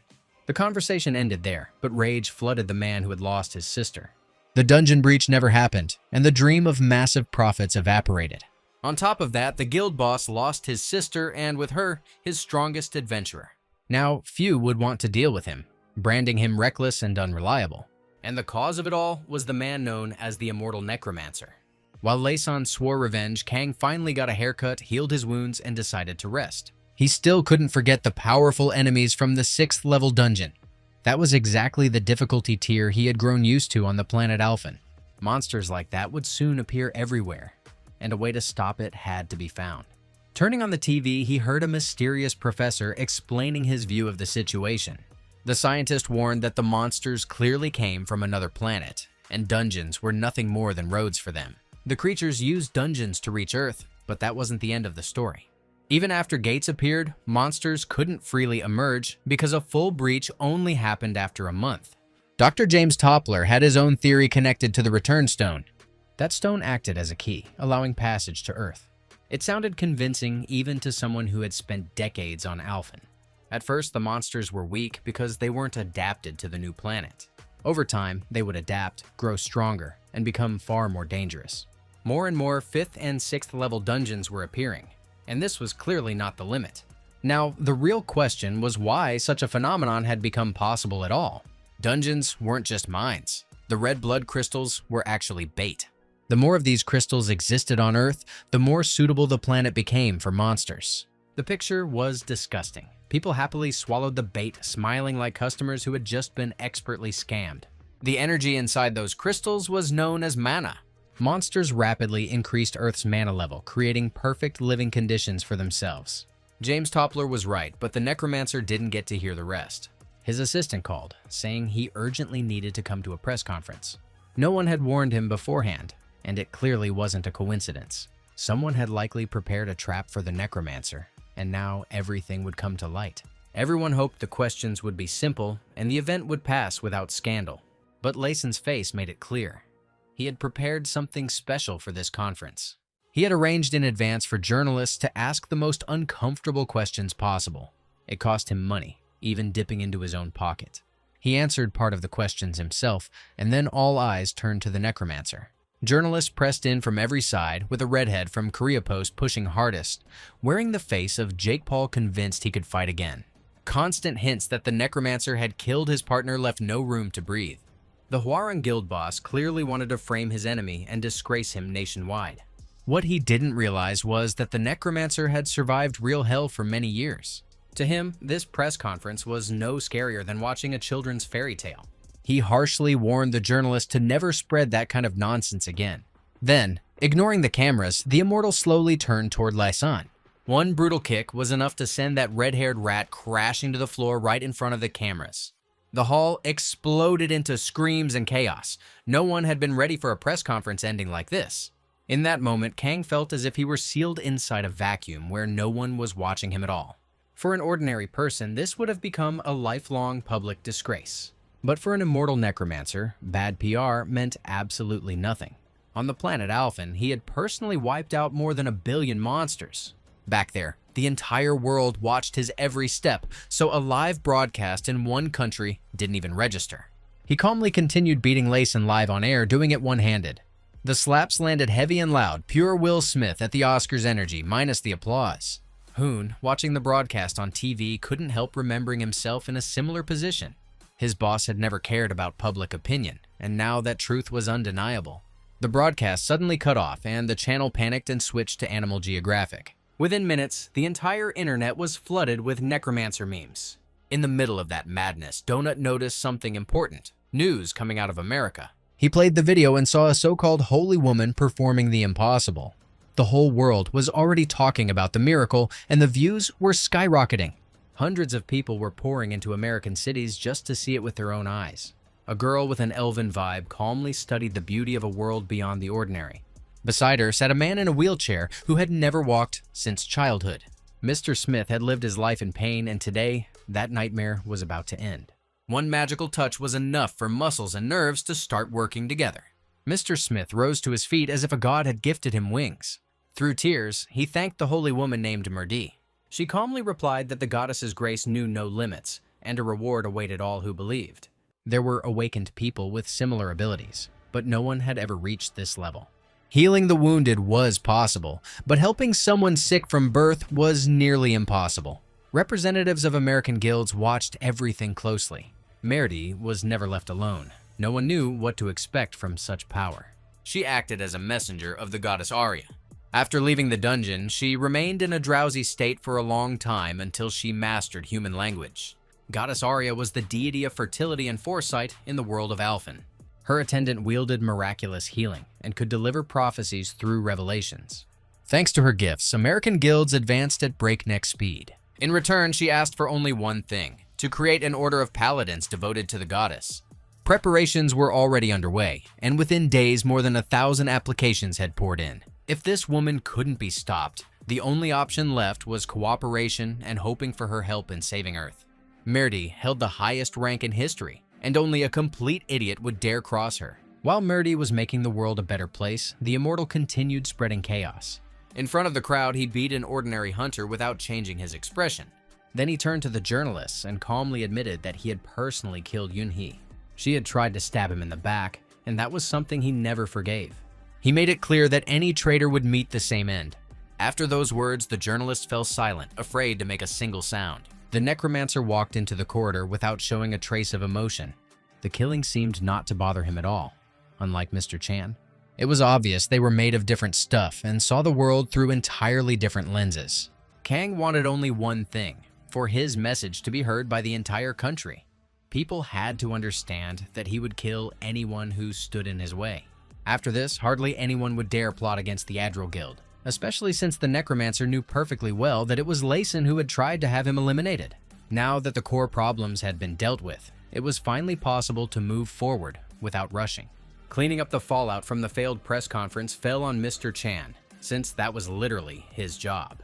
That was how it always worked. The boss created chaos, and the vice president patiently cleaned up the mess afterward. Looking at the bigger picture, things weren't actually that bad. Stepping outside, the adventurer suddenly realized that many people genuinely saw him as a hero. The city's residents were able to return home, even though just recently they were convinced the place would be wiped off the map. They carried flowers and thanked him, calling him the man who had saved countless lives. It was one of the most rewarding moments of his entire career. In that instant, he clearly felt that none of it had been pointless and that this path was worth continuing. From that moment on, his allies never once regretted leaving their old jobs for this new challenge. Things were far less bright for the boss of the Hwarang Guild. Waking up after the brutal beating, he struggled for a long time to accept the harsh reality. He had been humiliated live on air, and his organization's reputation was shattered in front of the entire nation. He swore to destroy the necromancer at any cost, ready to use even his political connections. For now, Korea faded into the background as the scene shifted to Manhattan, USA. This was where the headquarters of the Titan Guild stood, home to the Order of Arya. Merdy finished her prayer and learned that her master was waiting to meet her. The only thing that truly concerned her was the creation of the Paladin Order. Too many applications had poured in, and time was needed to choose the best warriors worthy of serving the goddess. According to the prophecy, the Paladin Order was destined to become the main force in the holy war against monsters. A catastrophe like the one that destroyed Alphen could never be allowed to happen again. The holy war to protect two worlds was approaching at terrifying speed, and time to prepare was running out. If the prophecy was true, no guild on Earth would be able to handle it alone. Amid all this tension, some good news finally surfaced. The person Merdy had longed to see had finally been found. The moment she looked at the photograph, she froze, as if an icy arrow had pierced her heart and locked her body in place. She trembled, trying to understand why he had returned to Earth and what had happened to him. It seemed that the ruthless necromancer was the very savior spoken of in the prophecy, and now the fate of the world rested in his hands. A full week passed after the 6th level dungeon was cleared. Emotions cooled slightly, only to be followed by a court summons for assault. The president of the Hwarang Guild filed a lawsuit against the necromancer, demanding $10 million in moral damages. That greedy fool didn't even understand who he was trying to go to war with. Kang had hoped the incident would fade with time, but it was hard to erase something that 50 million people had watched live. The boss was so furious that he decided to personally go to the Hwarang Guild. His allies practically held him back, afraid of the consequences. Mr. Chan asked to be trusted with the matter and promised to handle everything. He remained painfully polite, though it was obvious one more push would make him snap. For now, they needed to focus on other priorities and expand the hunter squad. Far greater threats loomed ahead than clearing ordinary dungeons. The demonic god had close allies known as the Servants of Trinet. When those creatures reached Earth, fighting Cyclopes would feel like a casual walk on warm Brazilian beaches. Once, the necromancer commanded an elite army. Now, he had only a scattered bunch of misfits. The only hunter at his disposal was young and inexperienced Sangu. While Chan searched for new recruits, Sangu began a path of serious training. He had to be forged into a real fighter, or he would be useless. The time had come when simply carrying the boss's gear was no longer enough. Real contribution was required. They gathered their equipment and headed into the nearest dungeon. This was where Sangu's journey from loser to berserker truly began. He hadn't even finished the first stage yet, but he was already getting used to the smell of blood. His stats were climbing little by little, a clear sign that he was ready for the next trial. Every ambitious guy carries a goal deep inside, even if he's scared to admit it out loud. If Sangu didn't want to spend his entire life hauling the boss's gear and staying on backup duty, he had to take a real risk. He had always dreamed of becoming a powerful fire mage, but lately that dream had faded into the background. All this time, he'd been a driver, hauling dirty equipment, running errands, and booking dungeons. It was time to end that chapter and dump the dirty work on Donut, the perfect candidate. Zero motivation, zero conscience, but loud enough to shake walls. Becoming a great fire mage required character and ironclad willpower. Sangu swore he had both without fully grasping what kind of hell he'd signed up for. The next month would stay with him forever, because soon it would be clear whether he'd become a legend or die on the training grounds. After several weeks of merciless training, Sangu started cursing the day he ever met his boss. He couldn't understand how ordinary field exercises had quietly turned into a fight for survival. When the boss promised to turn him into an elite hunter, it sounded cool and inspiring. Reality, however, was so brutal and filthy that it felt like a never-ending nightmare. Sangu had long forgotten rest and proper meals. Now, he lived on forest mushrooms and trained around the clock. Sometimes, he was allowed to sleep on damp ground, only to be thrown into the ocean with sharks without warning. High-level skeletons constantly tested his limits, never giving him even a second to breathe. No matter how painful it was, the training started paying off. His talents bloomed like cherry blossoms after rain. His fire attacks doubled in power, and speed was no longer his weak point. Sangu felt the rush, his eyes burned, and his stare told every enemy that quitting wasn't an option. The problem was that the monsters were growing more dangerous too. The undead never backed down and were harsher than any desperate instructor.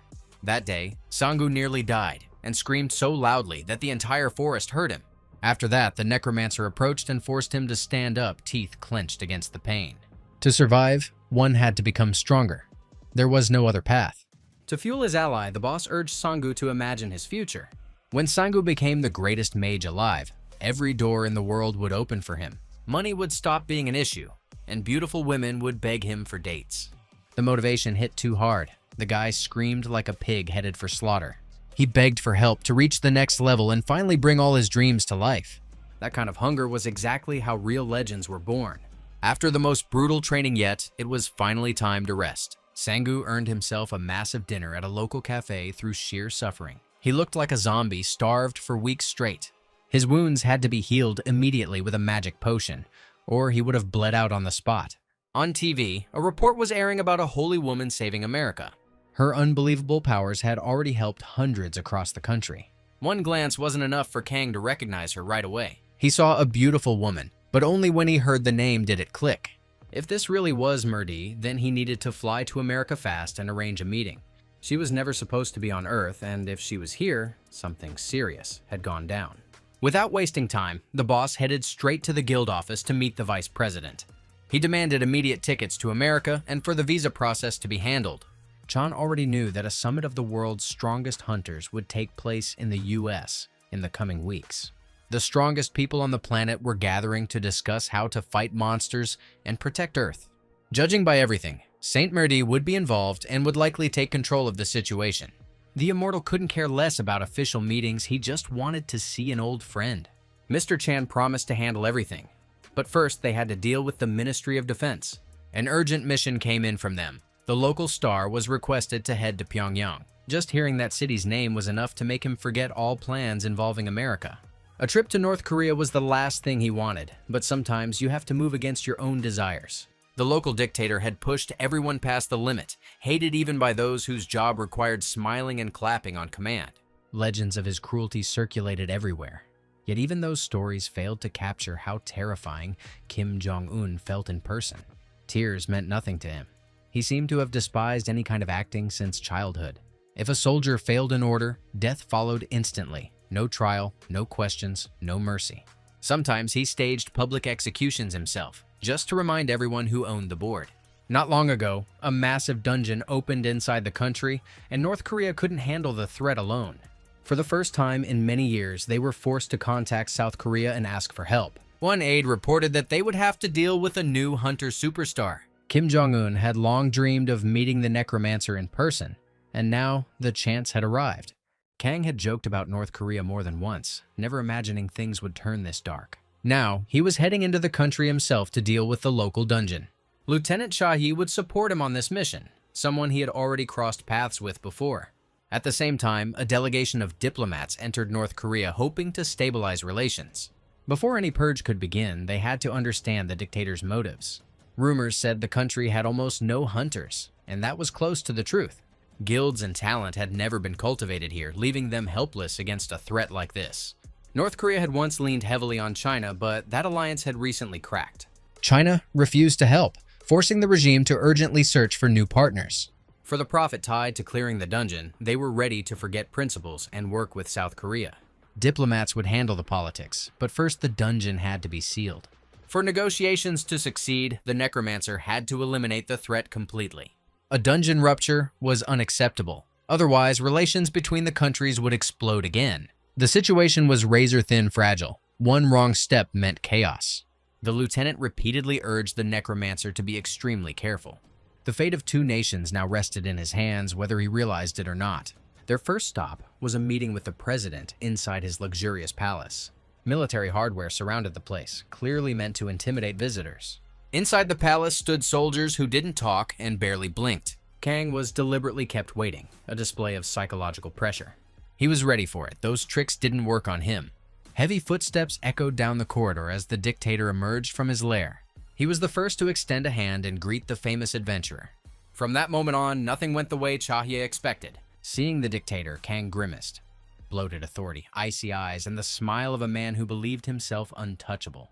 He greeted him like running into a washed-up school drunk from the past. The guards instantly lost it and demanded respect. The necromancer rushed an apology and mixed up the president's name, calling him Kim Dumbun.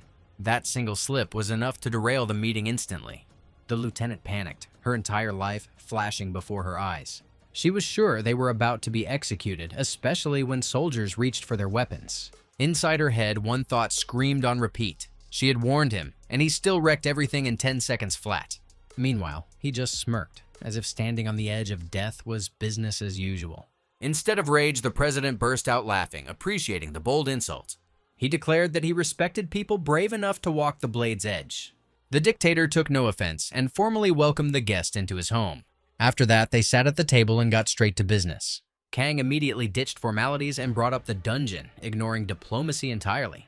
Kim Jong-un appreciated the bluntness and confirmed the dungeon threatened the entire country.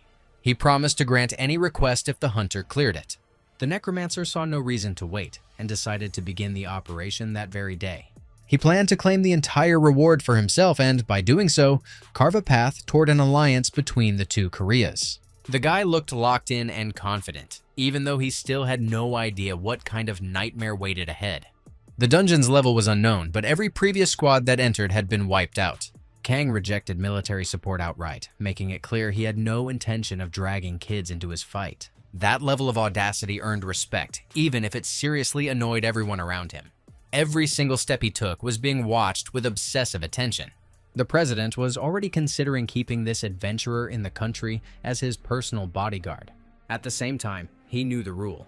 If Kang failed, his head would roll. The moment the immortal stepped into the dungeon, the familiar energy of Tranit crashed down on him. The demonic god's colony reeked with a disgusting stench, like reality itself screaming to be erased. Somewhere in here, one of the 72 commanders could be hiding. Facing a monster like that meant only one thing. Survival belonged to the one who never made a single mistake. First, the path had to be cleared by dealing with the Mantis army. Steady progress allowed Kang to unlock yet another familiar. The giant monster was named Dolso, and he had waited far too long for a chance to break free. To Dolso, the Mantises weren't a fight but a warm-up, crushed like minions from Despicable Me. Within minutes, the monster hordes were reduced to heaps of shredded remains. The Chinese would probably celebrate and somehow figure out how to cook it into something edible. After the purge, the necromancer summoned an army of skeletons and prepared for round 2. This time, the enemies were different insects, poisonous black widow spiders. On the horizon appeared Rokto, a rhino with absurd strength and near impenetrable defense. A seasoned fighter knew that even beasts like that had weak points. Against such a foe, Dolso should be able to finish the job in minutes. That was how the second round against the demonic god's colony began. When the forces collided, it became obvious only the strongest would survive. The clash between the two titans was especially insane to witness. The boss backed his favorite familiar, activating the bone prison technique. He leapt atop his mount, aiming a strike straight at the rhino's exposed weakness. This new skill was called the brandish technique, aged and lethal like century-old French wine. The next 12 days drowned in blood, shattered bones, and non-stop agony. When it finally ended, the victors uncovered the incubator, the core of the entire colony. After the victory, the necromancer summoned the souls of fallen monsters and bent them to his will once more. Their command was simple: erase the colony and stop the next invasion. It dealt a serious blow to Tranet's army, even though final victory was still far away. Soon, the entire colony detonated, as if packed with dynamite from the inside. The necromancer barely managed to take cover before the shockwave hit. When the dust settled, a blinding light ignited ahead. As a reward for clearing the dungeon, he obtained the Return Stone and a precious dimensional fragment. The dimensional stone turned out to be a mysterious shard from which the material world itself was formed. How to use it wasn't clear yet, but its future role would be decisive. For now, the artifact had to be hidden and shown to no one. While the immortal necromancer was purging the dungeon, the dictator's secret chamber was anything but quiet. Turns out the guy was a hardcore fan of everything related to hunters. He even had a personal collection, generously funded by the national budget. A new portrait now dominated the treasury, and Kang definitely wouldn't be happy about it. The old photograph was tossed out without hesitation. The dictator changed idols easily, discarding former favorites without a shred of regret. At that moment, emergency news arrived. The immortal necromancer had successfully cleared Gwangyong Station. Now, the dictator hoped to keep the hunter in his country, smothering him with privileges and attention. But this plan clearly didn't sit well with the commander of the DPRK's elite special unit, a man named Peng Guan. From the very start, he hated the necromancer, seeing him as a symbol of a foreign and hostile culture. That hatred only deepened when the guy cleared the dungeon in 3 days, while the army looked like a nervous jury at a middle school science fair. After his return from the dungeon, all public attention snapped straight onto him. He pulled off the impossible and made the entire world debate not the feat itself, but the man behind it. Talking to foreign reporters never interested him. Kang was built for way bigger things than cheap headlines. Lieutenant Chahi rushed in immediately to congratulate him in person. She was convinced that negotiations between the two countries would now accelerate, and the agreement would be signed much faster. Diplomats were already grinding non-stop, and the first results were cautiously labeled as restrained optimism. Inside the team, everyone knew the odds of the clearance succeeding had been over 70% against them, but nobody dared say it out loud. Not wanting to waste free time, the necromancer decided to dive back into a dungeon once again. He didn't stop to think that his death or failure could collapse every deal achieved so far. This guy loved walking the blade's edge, feeding on the risk that reminded him he was still alive. North Korea needed to learn one thing fast. Interfering with his dungeon runs was a bad idea. They clearly weren't used to dungeons being farmed multiple times, stacking profit and growth like a broken system. 2 more brutal weeks in the warped time of another world pushed the necromancer closer to his former greatness. Step by step, he reclaimed his lost strengths, knowing they would soon be desperately needed. Before long, Earth itself would stand on the brink of annihilation, and only this guy would have the power to stop it. During battles, he barely intervened, letting his army handle all the dirty and lethal work. Sometimes boredom kicked in, and that's when he started picking off vulnerable targets himself. His accuracy was flawless as ever, even though he never considered himself a master archer. Warrior-class privileges made him twice as dangerous and unlocked one especially intriguing ability. He could summon a ghost that looked disturbingly similar to himself. For the first time in many years, this skill finally awakened, and the specter stepped out of the shadows again. It excelled at staying unseen and carrying out any order, though it was almost useless in open combat. As a spy, however, it was perfect, feeding the boss information and keeping him one step ahead at all times. By then, the dungeon was finished, and another full clear ended in total success. After returning to the real world, it became clear that negotiations were still ongoing. A visibly shaken Chahier worried about him and practically begged him to stop. If he dove back into another dungeon now, the risk would be insane, with an entire nation's fate on the line. This time, he chose to trust his friend and allowed himself a short rest after the grind. The banquet hall was alive with laughter, the two delegations acting like old friends reunited at a party. To him, it was painfully boring. Fake smiles, hollow faces, like a graduation party for future middle managers. He signed a few autographs and excused himself with talk of urgent matters. As he left, he felt someone watching him and decided to test an old skill. The necromancer ordered the ghost to shadow the dictator and monitor his every move. It turned out to be a serious mistake because the real threat wasn't Kim Jong-un at all. Captain Guan was the one who would try to burn everything down. He refused to let anyone look down on North Korea and decided the hunter had to be eliminated. One of his subordinates was already ready to step up and play the role of a suicide bomber. A massive load of dynamite would detonate at the press of a trigger, and not even higher powers would save anyone. After such a dull evening, he just wanted to unwind a little. And for a guy like Kang, the best way to relax was another dungeon clear. Two soldiers wished him luck, then stared after him a bit too intently. Their faces seemed to change, darkening instantly as if shadows swallowed their minds. One of them suddenly broke into a sprint, chasing after the hunter to stop him. The immortal necromancer sensed nothing wrong and calmly listened to the soldier's frantic speech. It turned out the man was ready to press the detonator and sacrifice himself for a so-called greater cause. His only wish was to restore North Korea's greatness, even at the price of an absurd death. The explosion was so violent that the soldier was torn into scraps, barely fit to be rat food. An internal barrier absorbed the blast, and outside, no one even realized anything had happened. The captain had kept everything under absolute control from the very beginning, and was fully convinced his plan ran clean, flawless, no glitches. He never imagined that the guy already written off as dead had survived, even if he now looked like a walking corpse, held together by pure will. The necromancer's life could have ended at any second, and the captain genuinely hoped that would be the final chapter. For several days straight, Kang went completely silent, and with each passing night, his friend's anxiety grew heavier. In the end, she went straight to the South Korean ambassador and asked him to carefully and calmly review the photographs she brought. Foreign reporters had supplied images that looked way too strange, raising far more questions than answers. The photos clearly showed a soldier following the necromancer into the dungeon, a soldier who never came back out. Everything about it smelled wrong, and Choi demanded an immediate investigation. She was coldly informed that this was Pyongyang, and here no one could be accused without ironclad proof. One wrong word, and you get chopped into pieces and casually fed to pigs, no trial, no questions. The lieutenant was made to understand that interfering was pointless, and all she could do was hope for the best. Naturally, foreign journalists blasted the story across every global tabloid within hours. When the dictator learned he was being suspected of murdering South Korea's biggest star, he flew into real rage. Kim Jong-un ordered everyone involved to be found immediately and vowed to personally deal with the situation. The optics were brutal, with North Korea starting to look openly monstrous in the eyes of the world.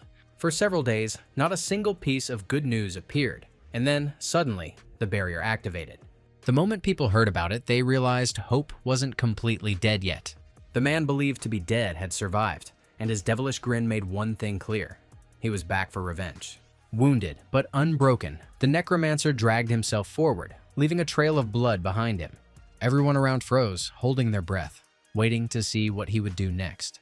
He made it clear instantly that this was payback time, and everyone responsible for the betrayal would die brutally and publicly. With shaking hands and cold sweat pouring down their faces, soldiers desperately grabbed their weapons. The fools didn't even realize that ordinary bullets couldn't pierce the armor of a man whose survival once decided the fate of the world.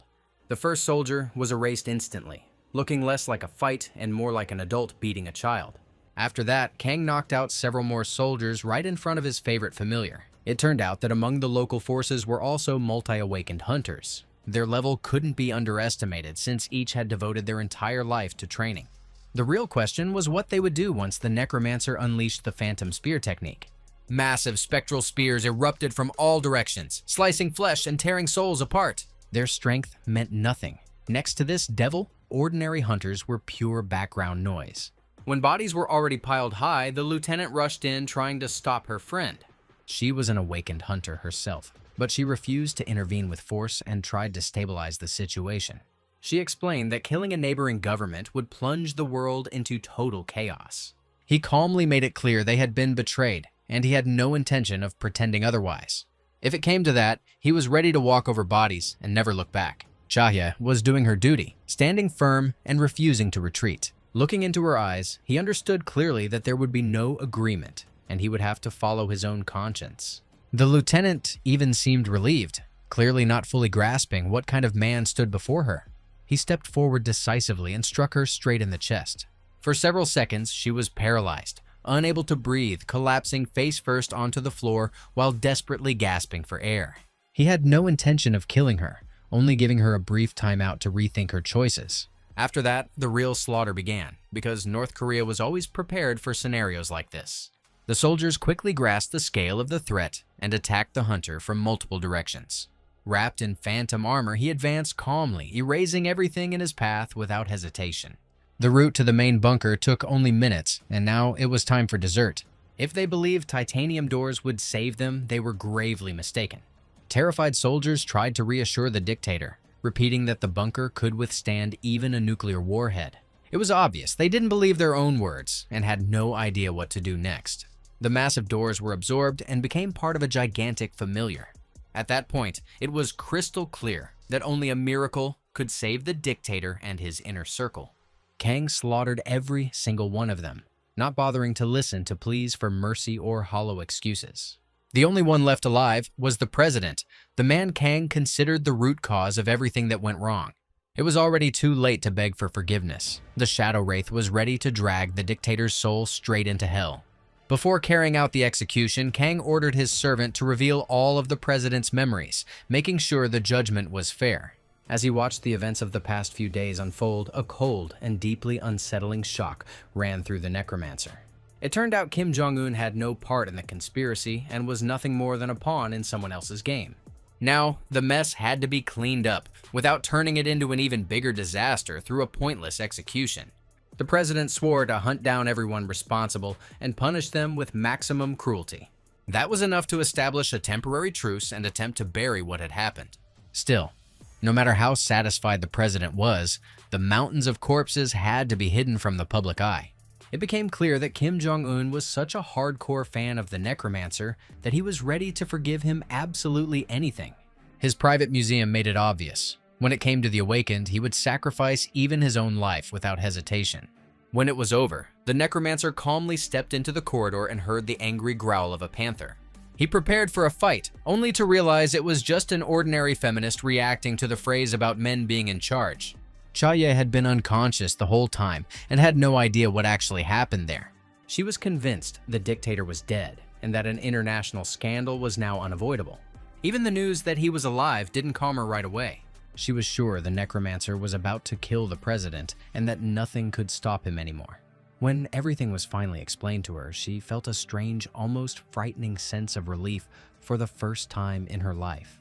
Her expressions and emotions made it clear. She truly knew nothing about the conspiracy and had acted in good faith. Looking back from the moment they met, there wasn't a single thing to blame Chai for. For the first time, Kang had met someone with principles so solid they couldn't be ignored.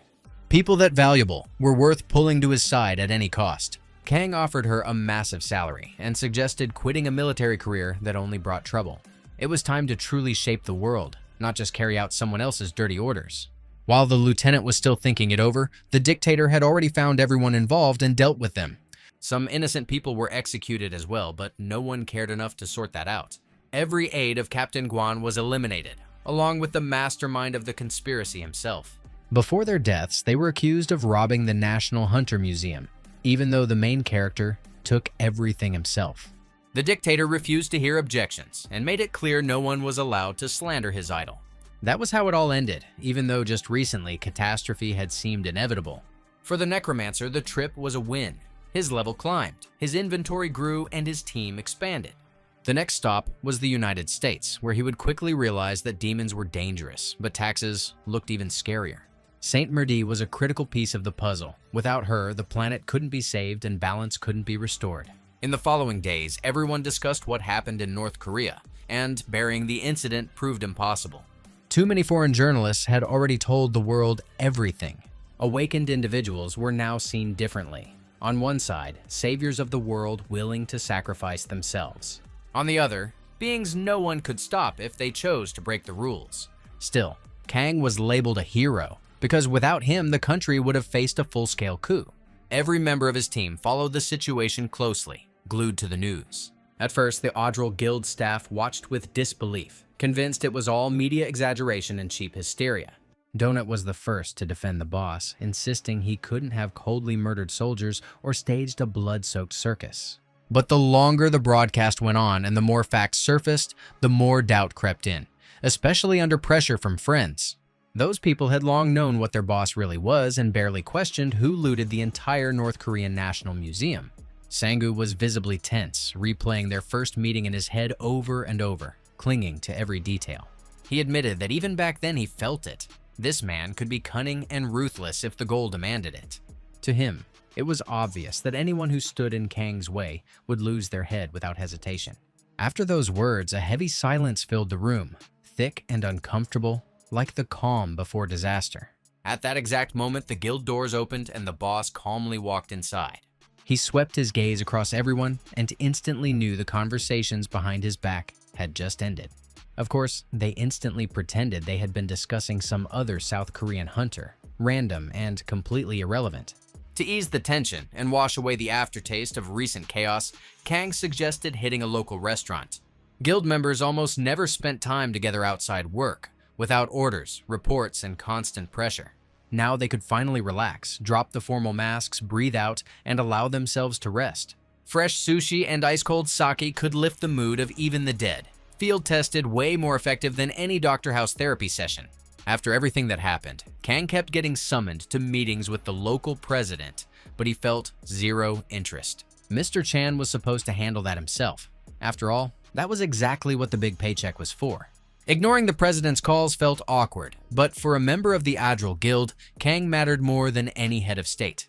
When the group was already pretty drunk, Donut suddenly brought up something that had been eating at him for a long time.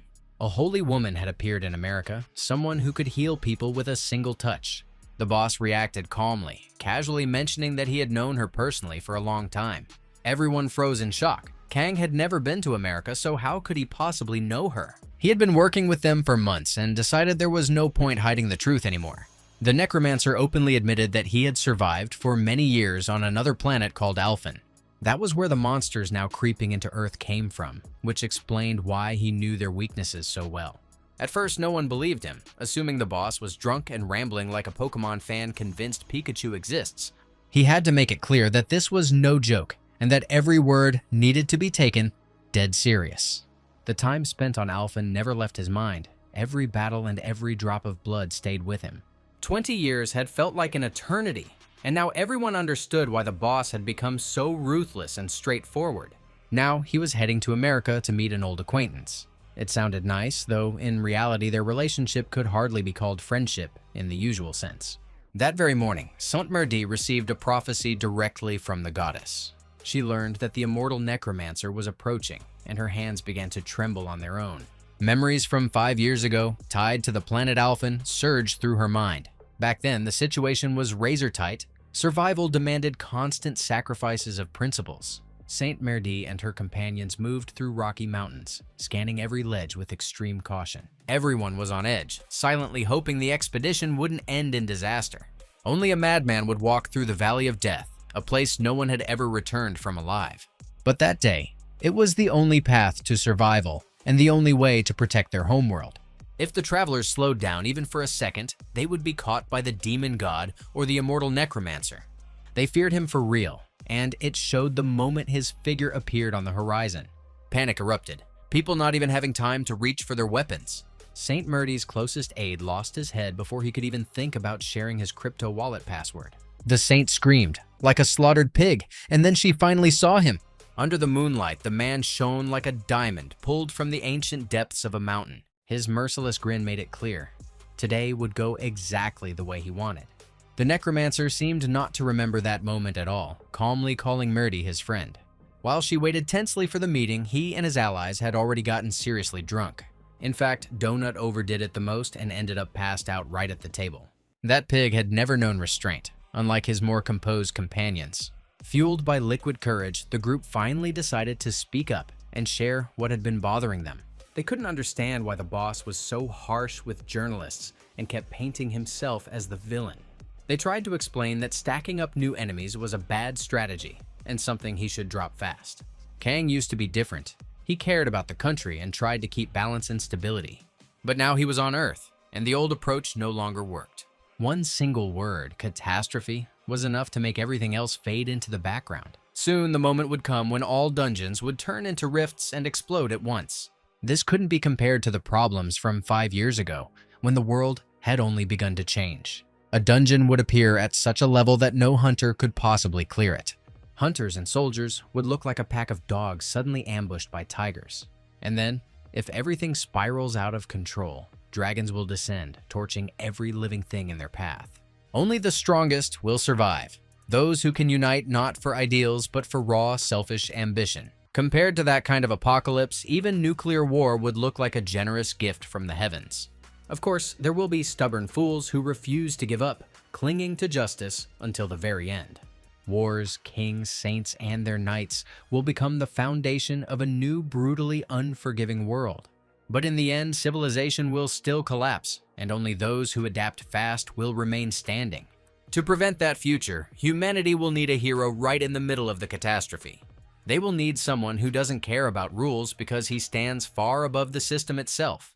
That is exactly why reacting to newspaper insults, court summons, and bad press makes no sense right now. On the contrary, Kang plans to show even harder just how arrogant and merciless he can be when the moment comes.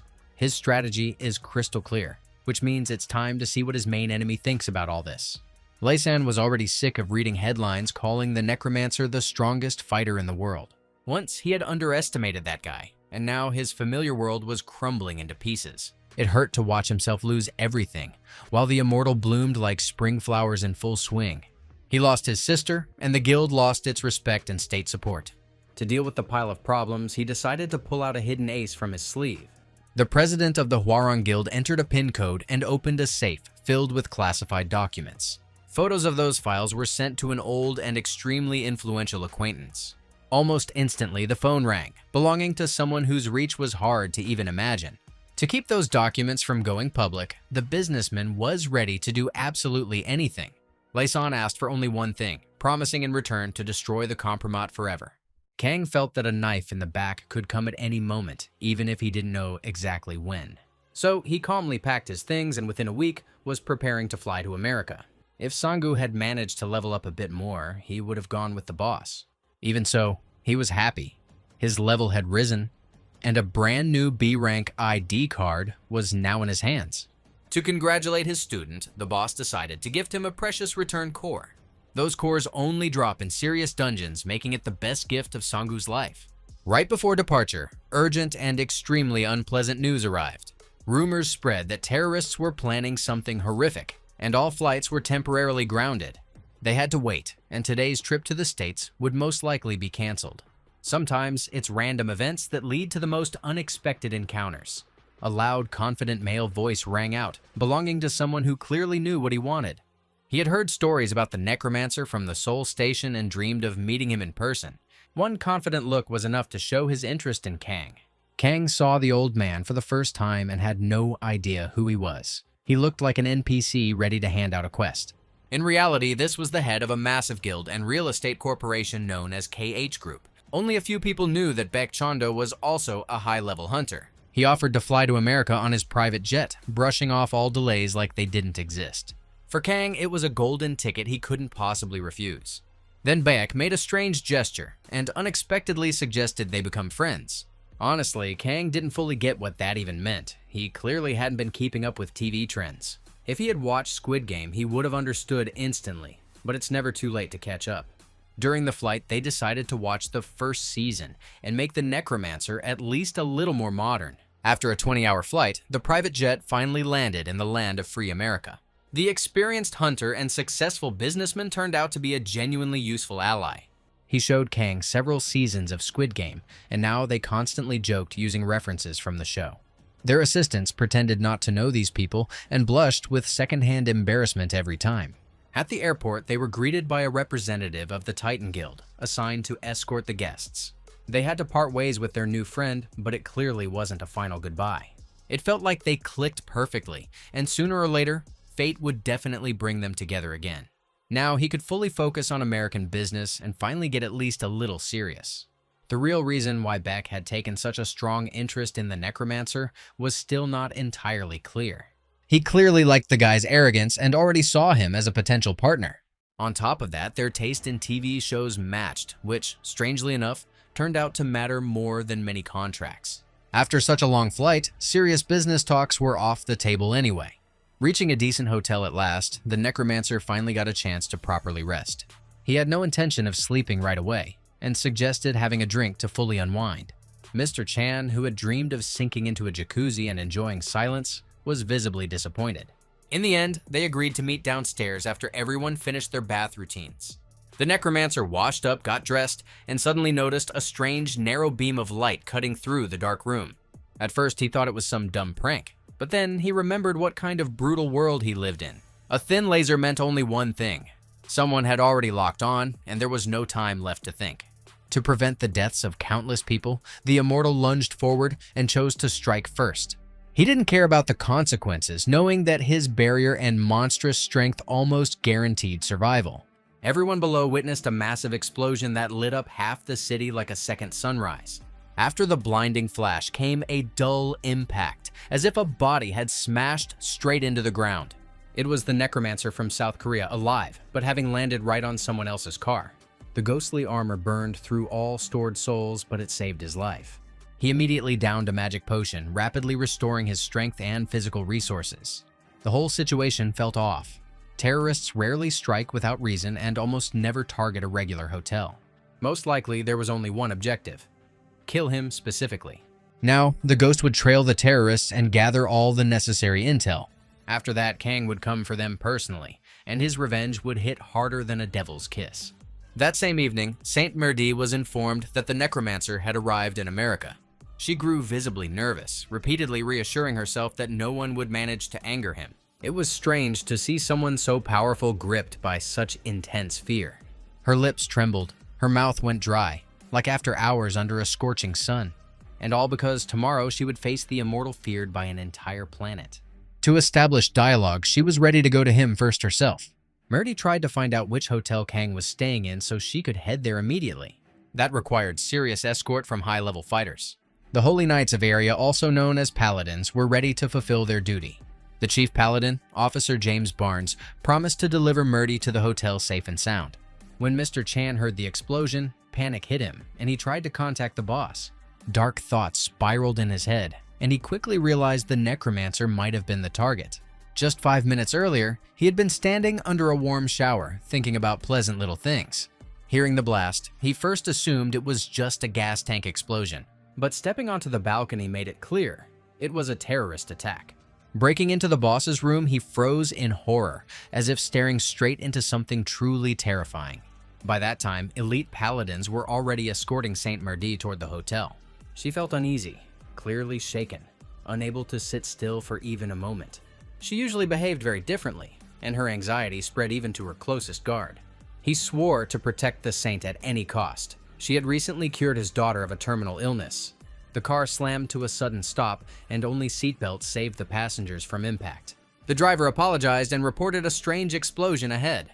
While people on the streets feared a repeat of a terrorist attack from 20 years ago, Merdi was thinking about something else entirely. She feared these events would enrage the necromancer, and then all of America would drown in chaos. She ordered them to keep moving and not even think about turning back. Meanwhile, Kang was already trying to intercept one of the terrorists. The ghost was chasing a helicopter, but that was only one of several targets. The man who had guided the strike with a laser was now calmly strolling through a dark alley between buildings. He moved quietly, steadily, and with confidence, fully convinced that nothing could touch him right now. That confidence was a lie because death was already walking right behind him, completely silent. At one point, he suddenly bolted forward, like he'd heard a fresh Taylor Swift track, and realized running was the only option left. A real chase began, where every meter, every turn, every inch could decide the outcome. The criminal had exposed himself, and now there was no doubt left. He had to be erased. His overconfidence mirrored Yunhi's, who had believed to the very end that she could defeat the necromancer. Kang activated a dash skill and accelerated in an instant, as if the space ahead of him had compressed. He nearly caught up, already reaching out when the target simply vanished in the next heartbeat. It was a high-level ability that allowed instant repositioning, breaking pursuit in one move. The terrorist was called Al-Assad, and even without a smile, he kept mocking the immortal. He raised 2 fingers and beckoned in open provocation, as if inviting Kang to keep playing. Then the criminal calmly entered the nearest subway station, deliberately avoiding unnecessary witnesses. More than 10 years had passed since anyone dared mock the necromancer this openly. If this man wanted to play grown-up games, the immortal was more than happy to accept. The subway was dark, damp, and hostile, like ghosts of the past endlessly wandering the tunnels. Al-Assad had no doubt the arrogant Korean was walking straight toward his own grave. For the terrorist, this was familiar hunting ground, a craft he'd learned back when he was just a teenager in Afghanistan. His father had sold his own son to insurgents for a few dollars just to buy food. That act shattered the child and turned him into a sociopath incapable of normal human connection. To put it bluntly, he became a monster who could kill with his eyes closed. Endless war burned into his mind, forcing him to kill just to survive. Now, he could wipe out even an entire army without hesitation if the order came. Killing, killing, and more killing. That was all his conscious life had ever been. His very existence was built on doing that filthy, blood-soaked work. After awakening, he began taking elite contracts to assassinate politicians and military generals. Clutching a dagger, he waited calmly and coldly for the moment to end another life.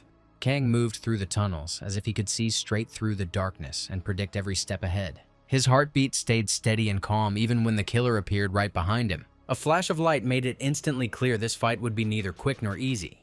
Kang blocked Al-Assad's strike, proving that tonight he faced a truly worthy opponent.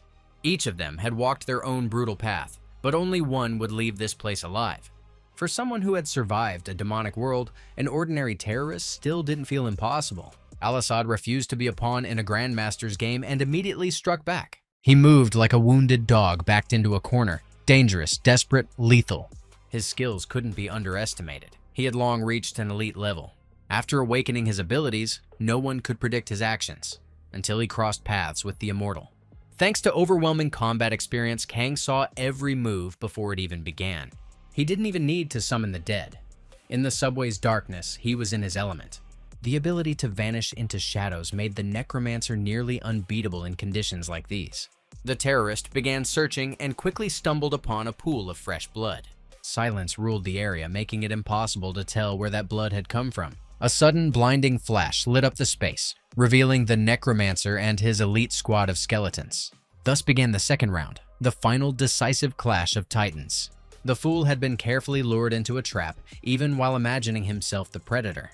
In reality, he was the prey, about to be cut into tiny pieces. To avoid becoming a pawn, one must risk everything, and Al-Assad had learned that rule as a child. After awakening his powers, he unlocked the technique of divine wrath. Once activated, the assassin transformed into a berserker with assassin-level skills. Now, he was ready to challenge even the devil himself, let alone a bunch of ordinary skeletons.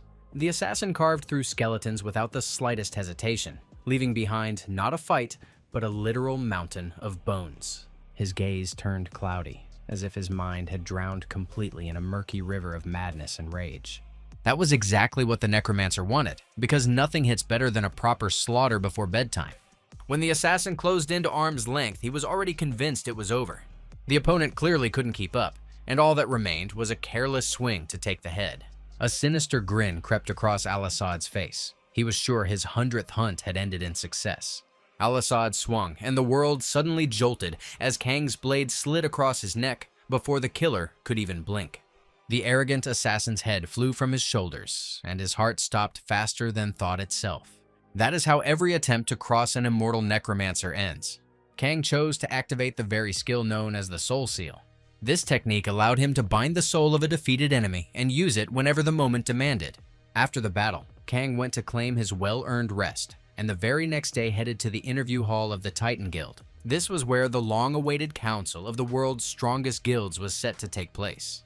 Mr. Beck was already there, riding high after a Breaking Bad marathon, as if he'd decided villainy counted as career growth. This TV series addict was starting to irritate Mr. Chan, who still couldn't shake yesterday's incident from his mind. He worried America might see Kang as a terrorist staging a public attack. On top of that, the boss still hadn't arrived, meaning the meeting would start without him. Representatives from guilds across the globe had gathered inside, but the hall fell silent when Mr. Dean stepped up to the microphone. He immediately stated that facing the coming catastrophe would require more than a single guild. Spatial gates would soon unleash hordes of deranged monsters hungry to devour Earth. All of these creatures once lived on the planet Alphen, which had now become uninhabitable. Time flows differently on Alphen. A single Earth year equals only a few months there. Representatives of the Japanese Taken Guild, profiting from bloodstone trade, hesitated over closing the portals. Their concern was profit, not how catastrophic the consequences might become. Mr. Dean proposed a solution involving the participation of Saint Merdi. According to his plan, humans from Earth would cross the bridge first and begin exterminating monsters preemptively.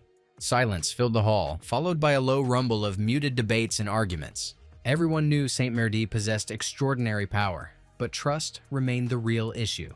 She claimed she had come from Alphen to help, yet too much about it felt suspicious. To prove her superiority, she flooded the hall with monstrous energy and amplified every hunter present. There was not a single human in the world capable of something like that. Together with the Paladin Order, the Saint intended to open a portal and let humans enter the demonic world. If they refused, Earth would repeat Alphen's fate and sink into chaos. To save both planets, war would have to begin, even if many hated the idea. On top of that, saving Earth would allow bloodstone trade to continue, killing two birds with one move. At that moment, a familiar voice cut in, reminding everyone that the portal to Alphen was already open. The instant she saw him, Saint Merdi forgot about destiny itself. Standing in the doorway was the immortal necromancer, and now he was the one setting the terms. Tension snapped through the room, and Saint Merdi trembled as if she were staring at her own death. The hall froze as Merdi looked at him like he wasn't a man but a verdict, the past clawing back at her throat. A paladin immediately branded Kong a rude bastard who needed to be taught manners. What followed defied explanation. It was that unreal. Mouths fell open in shock, and the paladin practically swallowed his tongue. You don't see a saint drop to her knees every day. Paladins stood frozen like fans realizing their idol was fake. That was how one should behave in front of this man, unless they wanted to lose their head like Al-Assad. James Barnes finally understood that even saints were nothing compared to the Lord of the Dead. Merdi hurried to apologize for everything that had happened on Alphen, admitting how much she hadn't known. Now it was time to find out why she had come to Earth and what exactly she was prepared to offer. Merdi had received a direct order from the goddess to bring Earth's savior back to their home planet. There were far too many people around, and the tension could be felt crawling under the skin. Kang wanted to talk calmly, as if he didn't even notice that a global live broadcast was rolling right now. People were asked to step back, leaving only a single camera and a clean live feed.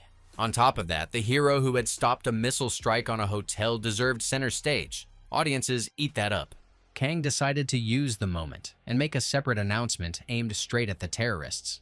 He stared directly into the lens and made it clear that whoever fired that missile at him would pay a brutal price. Kang would find everyone involved, and each of them would pay in a way the rest of the world would never forget. The message landed hard, and the people in the hall felt genuine unease crawl up their spines. Mr. Chan finally saw his boss and confirmed that he was truly unharmed. He wanted to thank him for saving the hotel since he'd been in the next room when the explosion hit, but his closest friend was more disturbed by something else. Why Kang kept calling Merdi his friend, and why she had been kissing his feet. Apparently, this guy had his own definition of friendship, and to him it all felt perfectly normal.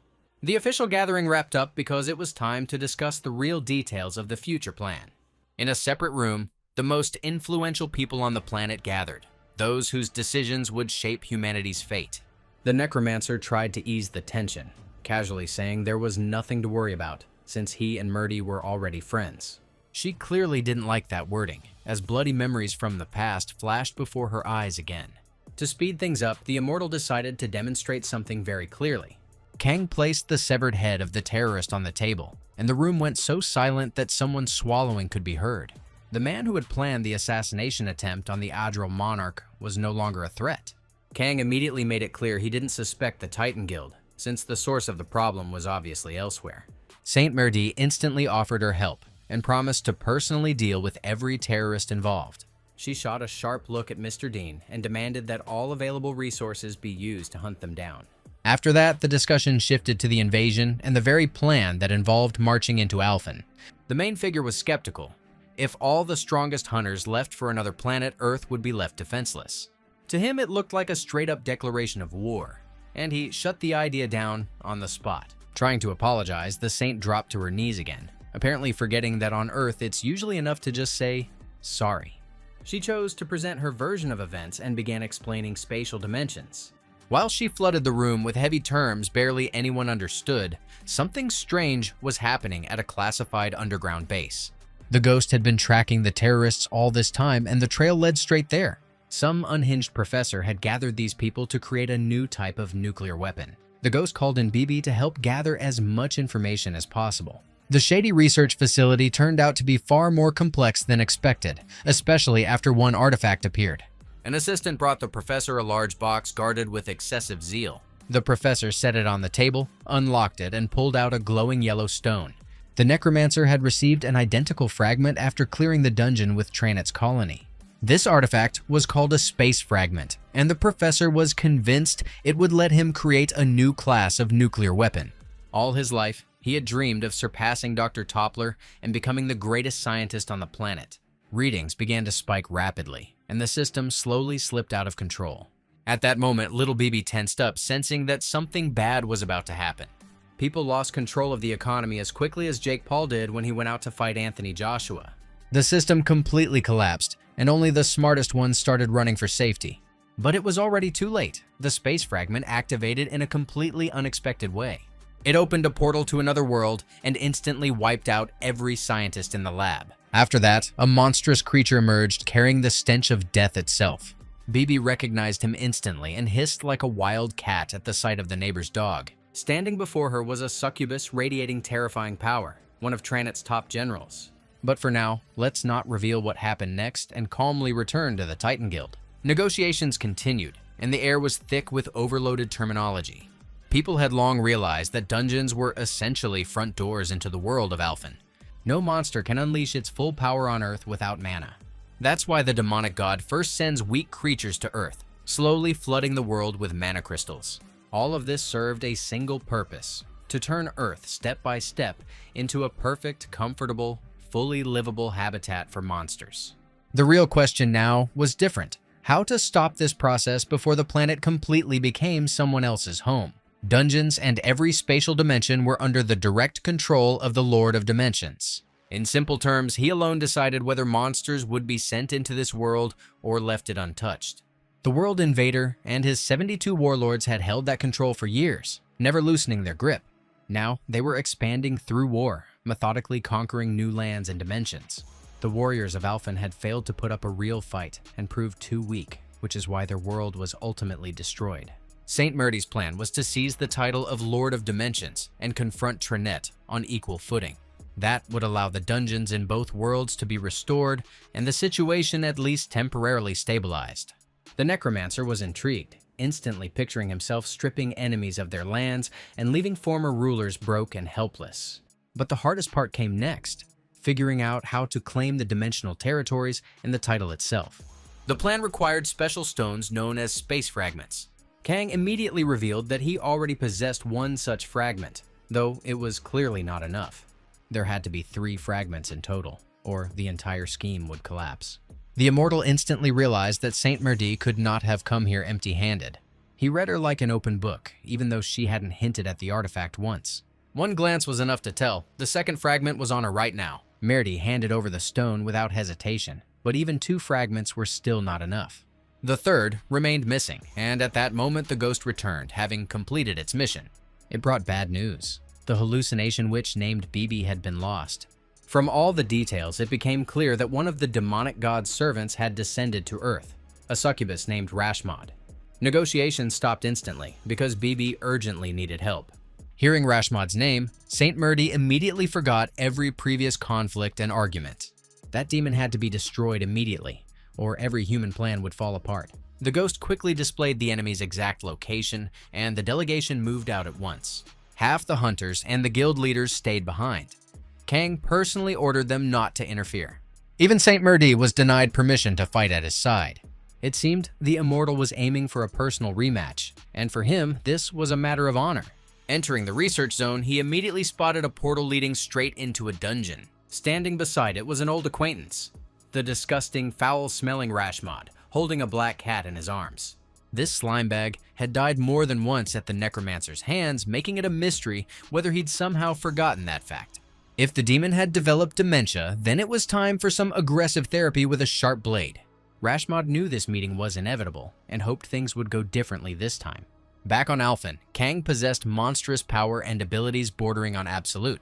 After returning, he'd lost most of those skills, and the coming battle promised to be very different. Rashmod had invited him to a dance beneath the earth, warning in advance that the immortal must come alone. Everyone else had to be evacuated far away, so no one else would get caught in the blast. There was little time before the clash to issue final orders to his allies. When Kang admitted he no longer held his former power, Saint Merdi went pale, as if struck in the chest. She had expected the immortal to be Earth's savior, and for that, he needed to reclaim all his old strength. In his current state, he could no longer summon the familiars that had made him a legend in another world. Like this, he might not even defeat Rashmod, let alone the demonic god himself. Despite everything, Kang never lost confidence and allowed himself no doubt. He calmly stated that everything would go according to plan. He only needed time and one discovered weak point. When he stepped toward the portal, lightning tore through the sky, as if Zeus had just realized his Apple TV subscription expired. Witnessing this, people instantly lost their nerve and froze in place. Massive monsters began pouring out of the portal, making it clear a dungeon split had occurred. Rashmod had calculated the future battle in advance and acted like a seasoned strategist. He didn't want to supply the necromancer with bodies inside the dungeon, so he released every monster outside ahead of time. That way, humanity gained new problems, and Kang was left without his usual advantage. To truly back up his allies, it was time to unleash a special weapon reserved strictly for the endgame. The Immortal activated the core, and it immediately began devouring every piece of military hardware in the area, leaving not a single gram of metal behind. It looked like Magneto waking up after hearing about yet another X-Men reboot, only angrier, meaner, and on a whole different scale. From the harvested metal, a brand new Optimus Prime took shape, ready to cleanse this world of every last Decepticon wannabe. The monsters clearly hadn't signed up for this. They were promised a fight against ordinary helpless humans. The Transformer charged forward, crushing them into foul-smelling paste, turning writhing vermin into molten scrap. At that exact moment, Saint Merdi finally realized the truth. The Immortal hadn't lost his power. He was still dangerously lethal. Once Kang sealed off the surface chaos, he immediately headed toward his meeting with the succubus. Rashmod was clearly dragging him into a pre-built trap, but there was simply no other path forward. Kang couldn't abandon the hallucination witch and was ready to do whatever it took to pull her out alive. Arrogance always overflowed from him, and maybe that was why he and Rashmod were mirrors of each other. Both believed they were the best in existence, but there could only be one crown, and someone had to die. To crank the enemy's rage to maximum, Kang decided to open the fight with a theatrical execution. With a sharp motion, he tore off BB's head, as if completely unaware the animal rights crowd would lose their minds.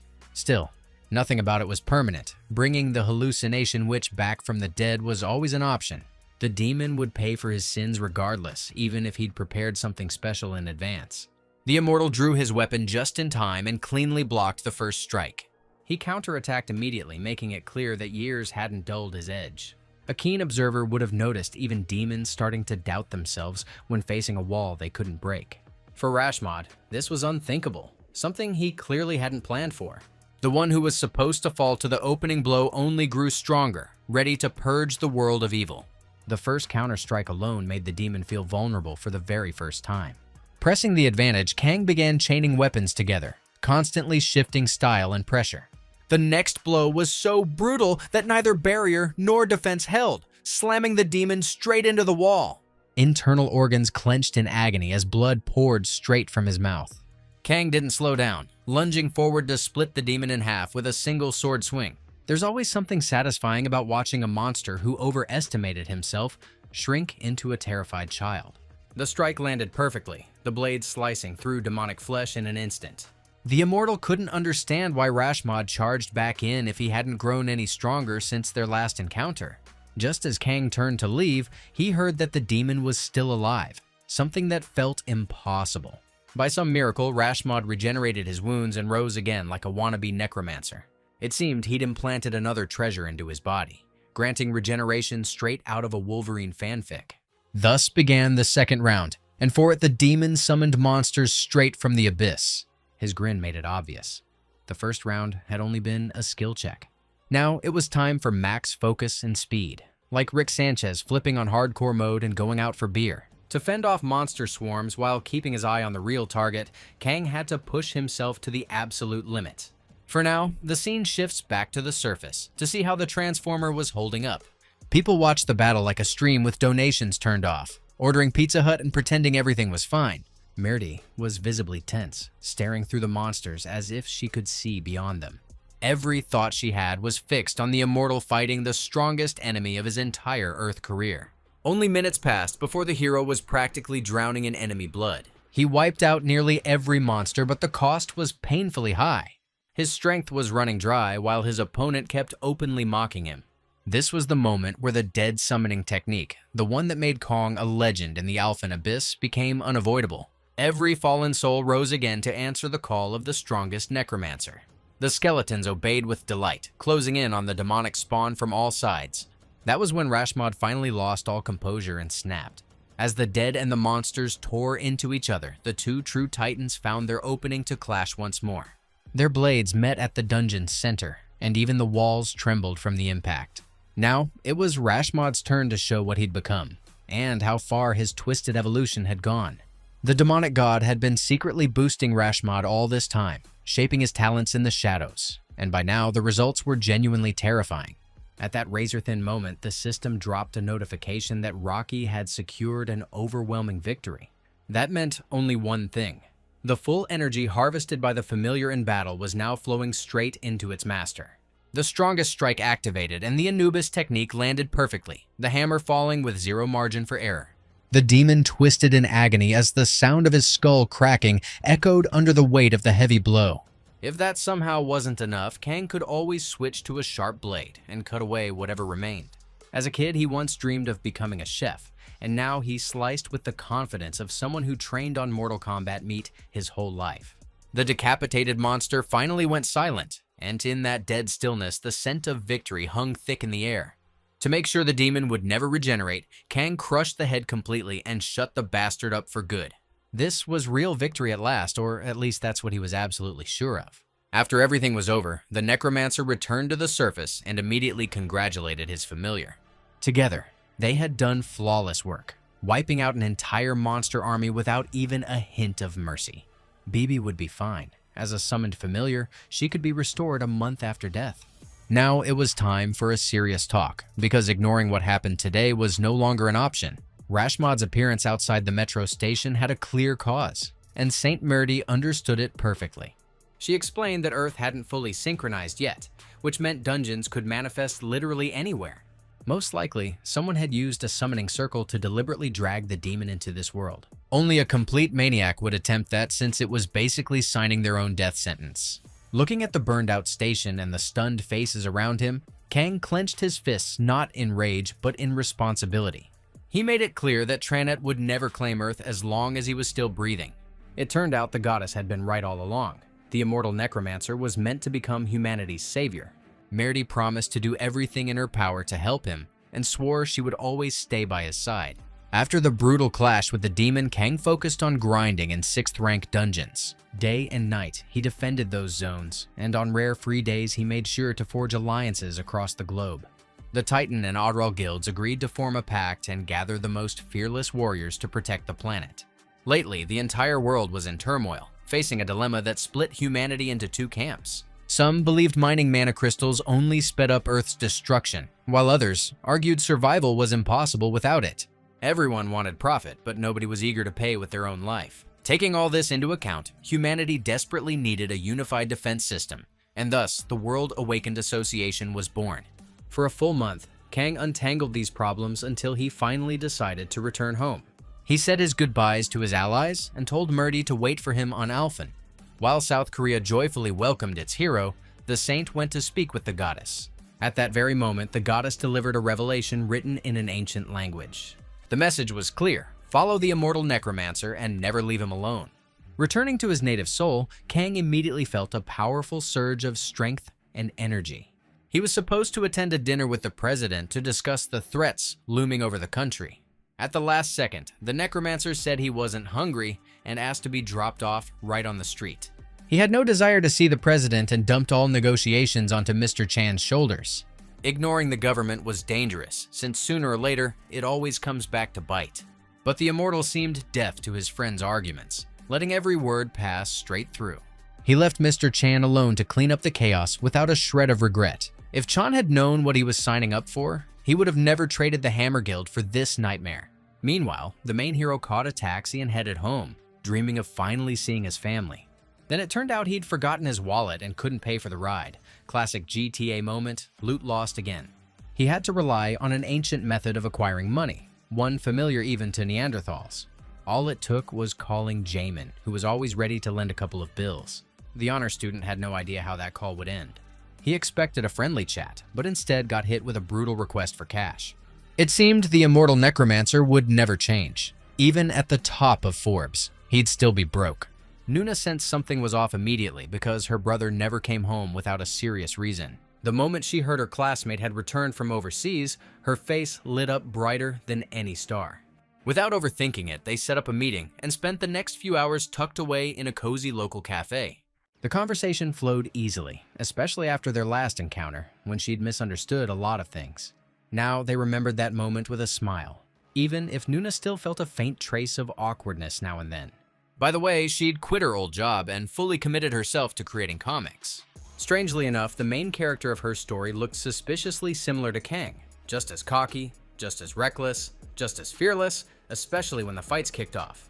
Even the hairstyle matched, though Nuna insisted it was nothing more than a coincidence. What mattered most was that she genuinely loved what she was doing and felt she was steadily moving toward her goal. She also made sure to thank him for the magical ointment that completely erased the scars on her head. Now she could live a full life and, of course, secretly hope that one day she might become the Immortal's wife. After that warm meeting, it was time to return to office routines and work-related chaos. A lot had changed inside the Adral Guild since the headquarters urgently needed expansion. People lined up eagerly for jobs the moment they heard the guild belonged to Korea's strongest hunter. Recently, Lieutenant Chahya had joined as well, resigning from military service in search of a new challenge. Her level was painfully low for now, but the Immortal knew exactly how to fix that. First, he decided to talk things through calmly and analyze her stats in detail. At level 14, she had the Tamer class, boosted loyalty, and principles set in concrete. People like that were priceless in a team. You could rely on them even when everything went to hell. No matter how far military tech advanced, awakened abilities still outweighed everything else. He offered her several enhancement stones to unlock her hidden potential. Her endurance jumped immediately, followed by magical output and physical strength. All that remained was finding the right skill book to begin her real growth arc. Alongside a telepathy book, the boss pulled out an entire stack of manuals on martial arts and beast taming. Studying that library would take months, maybe even years, but the payoff would be massive. The conversation was cut short when an enraged Sangu burst into the room without knocking. He warned that the boss should take some valerian, calm down, and only then turn on the TV. Right now, every Korean news channel was broadcasting the same breaking story. According to reporters, South Korea had signed a defense contract with the Adral Guild. The signature on the document was supposedly placed by the guild's vice president himself. Kang had never authorized anything like that and had no clue where this was headed. It turned out the guild was now obligated to work directly for the nation's defense industry. In plain terms, they were expected to act like soldiers and forget about freedom real fast. Looks like Mr. Chan had seriously screwed up his first truly massive mistake. It was hard to believe he'd slipped like this, unless someone had slipped him an Eclipse-grade powder in his tea. The boss got dressed quickly and made it clear he had no time to deal with this right now. He was heading into a dungeon and taking not only Sangu but Chaya as well. A bit later, negotiations with the government finally wrapped up. Mr. Chan felt satisfied with the outcome and planned to head to the office to discuss everything with the boss. He had no idea those closed-door talks had already turned into a nationwide talk show. Checking the internet, he saw all of Korea debating the alliance between the guild and the Ministry of Defense. Chan immediately called his assistant to find out what the hell had happened. The response was a counter-question, since Chan himself had formally conducted those insane negotiations. Now it was time to explain how things were actually supposed to go. Mr. Chan had only come to discuss details and draft a preliminary agreement, not to sign anything. The final signature was meant to happen only after personal approval from the immortal necromancer. The government decided to play dirty and frame the situation in the most favorable light for themselves. Cameras were deliberately turned on, pushing the talks into a live broadcast to leave Adral with no escape route.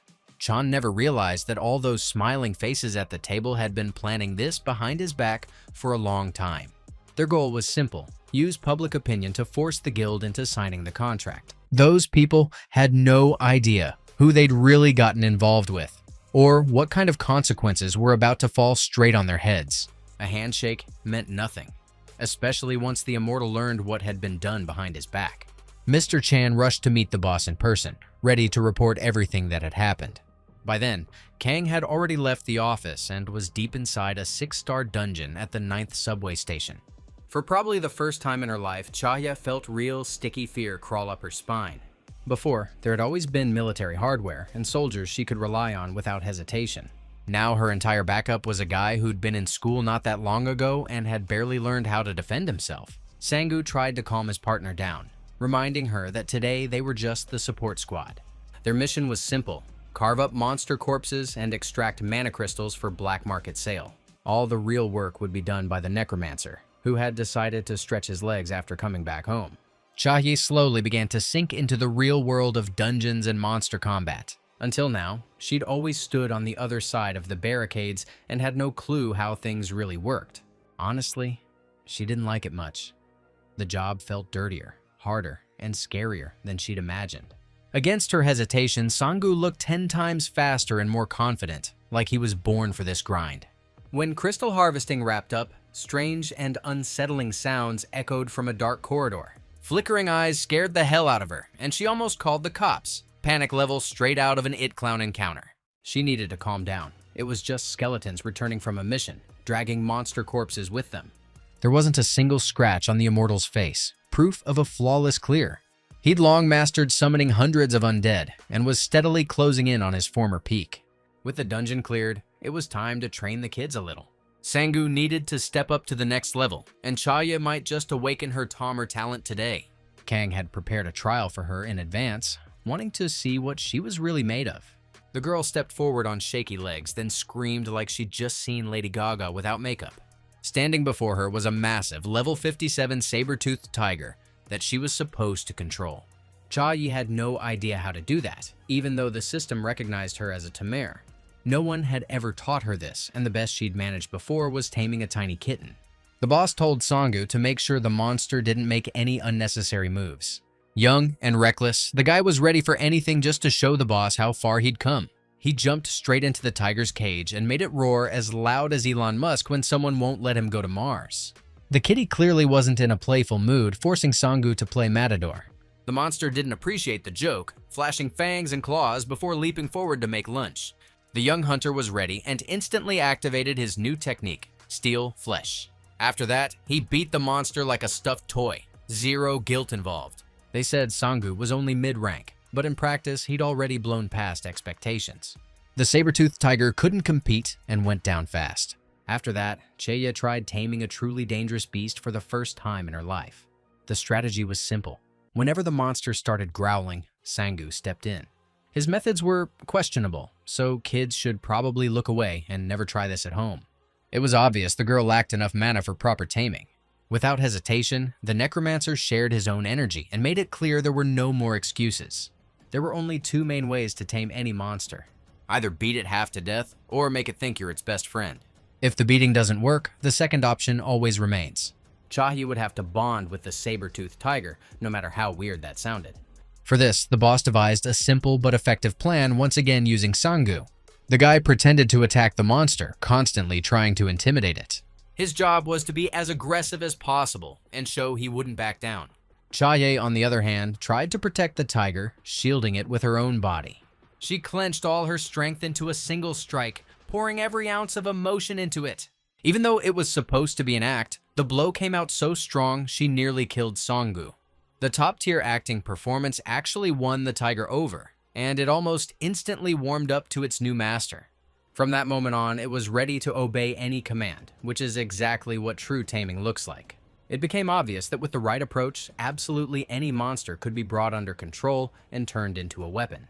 Everyone nailed the task, though Sangu would definitely need to check his ribs later. They felt like they'd shattered into dust. After training wrapped up, the group lit a campfire and simply soaked in the silence and raw atmosphere of dungeon wilderness. The young, ambitious guy seized the moment to finally say what he'd been bottling up for a long time. It seriously bothered him that he was still stuck as a mid-rank hunter.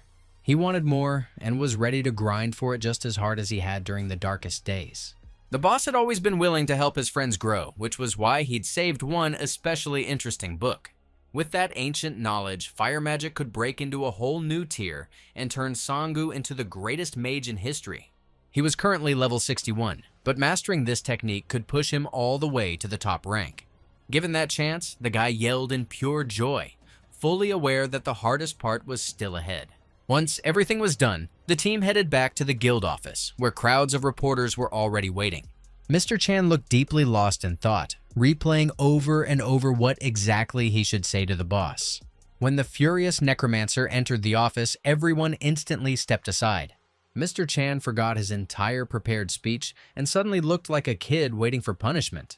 After pulling himself together, he explained that none of it was his fault and that the government had used him like a puppet. He laid out every detail and made it clear the Ministry of Defense had exploited a live broadcast for their own agenda. From that moment on, the immortal stopped doubting his deputy and finally saw the full picture. His rage burned so hot that he vowed not just to retaliate, but to show the entire world that even governments didn't scare him. Presidents and ministers no longer seemed untouchable because a new era was beginning, the era of adventurers. The necromancer ordered an immediate press conference and told them to invite absolutely everyone. Journalists from all over the world swarmed him, desperate to hear the line that would become tomorrow's headline. Mr. Chan had prepared a careful script with polished explanations for the boss. Kang glanced at those prepared answers and simply tore the paper apart, choosing pure improvisation. It was a total fiasco because everyone instantly knew a real show was about to start. The immortal necromancer declared that no agreement would ever be signed without his personal approval. He accused politicians of fraud and made it clear he would never be a pawn in a presidential game. If they crossed him again, he'd pack his bags and leave the country to fend for itself. Everyone understood perfectly well that Korea couldn't afford to lose its strongest hunter. With that, the press conference was cut off immediately. It was obvious a war with public opinion was coming, and Mr. Chan would once again be the one cleaning up the mess. After the conference, journalists and the internet completely lost their minds. The necromancer's words poured gasoline on the fire, keeping people talking day and night. Only the Adral Guild ignored the noise and kept preparing for the disaster ahead. To scale up, they began recruiting new Awakened, who literally lined up to apply. Everyone wanted to work beside the legendary warrior, and over 1,000 applications came in within a single day. Each candidate had to be thoroughly vetted. No room for cowards who'd run at the sight of a demon army. The staff believed that under the necromancer's command, even the weakest rookies could grow like Sanggu and Chayi had. While paperwork piled up, the system congratulated the main character on reaching level 70. At last, he could use the very skill that had once made him famous in another world. A single command was enough to send a multi-thousand undead army charging into battle. It was also time to finally use the soul crystal that had been gathering dust in his pocket. Keeping an experienced assassin sealed away without letting him affect battles would be a waste. Restoring his body and bending him to one's own purposes was far more efficient. The moment the terrorist's soul returned to the physical world, he tried to kill his enemy. Only at the last second did he stop, not yet realizing the system wouldn't allow him to harm his master. One command was enough to drop him to his knees, shaking in terror. Now he had two choices: vanish forever in the world of the dead, or serve the necromancer. Deep down, hatred boiled inside him, but he didn't want to be erased and forgotten forever. Killing had always been his favorite thing, so he accepted every condition of his new boss without hesitation. Now, the fearless assassin became part of the undead army and was headed straight into war against the demons of Alphen. Even so, he didn't rush to obey every single order, quietly testing how far he could push the limits. Al-Assad was far too arrogant and wild to instantly turn into a loyal lapdog. He just needed time, like people who couldn't process the premiere of the Magnificent Marty. To make the rules painfully clear, Kang summoned another familiar known as Kiba. The massive brute grabbed the assassin in an instant and slammed his head into the cold ground. No speeches required. Al-Assad understood everything immediately. Authority here was enforced through raw power. Incidentally, this was Kong's first reunion with Kiba after many years, a general who once commanded the undead armies and delivered victory after victory. The team kept growing, and with it, the necromancer edged closer to an all-out war. For that future, he needed Death Knights, beings capable of commanding entire armies on their own. Under their leadership, skeletons could fight freely even when Kang was worlds away. A full month passed after the battle with Rashmod, and little Bibi finally returned from the realm of the dead. She was clearly unhappy that the boss hadn't saved her sooner, forcing her to spend weeks hanging out with Hitler and Napoleon. Slowly, her energy came back, the anger faded, and she prepared to get back to work. Sanggu was also making impressive progress, absorbing fire magic skills and steadily moving forward. He no longer looked like a weakling and could already be trusted with genuinely dangerous missions. Not long ago, he'd met his beloved cat, which he constantly carried in his arms. Sang-woo had no idea she could actually transform into a devilish bat-like child. Kang had no time for nonsense like that. He needed facts, real skills, and raw emotion.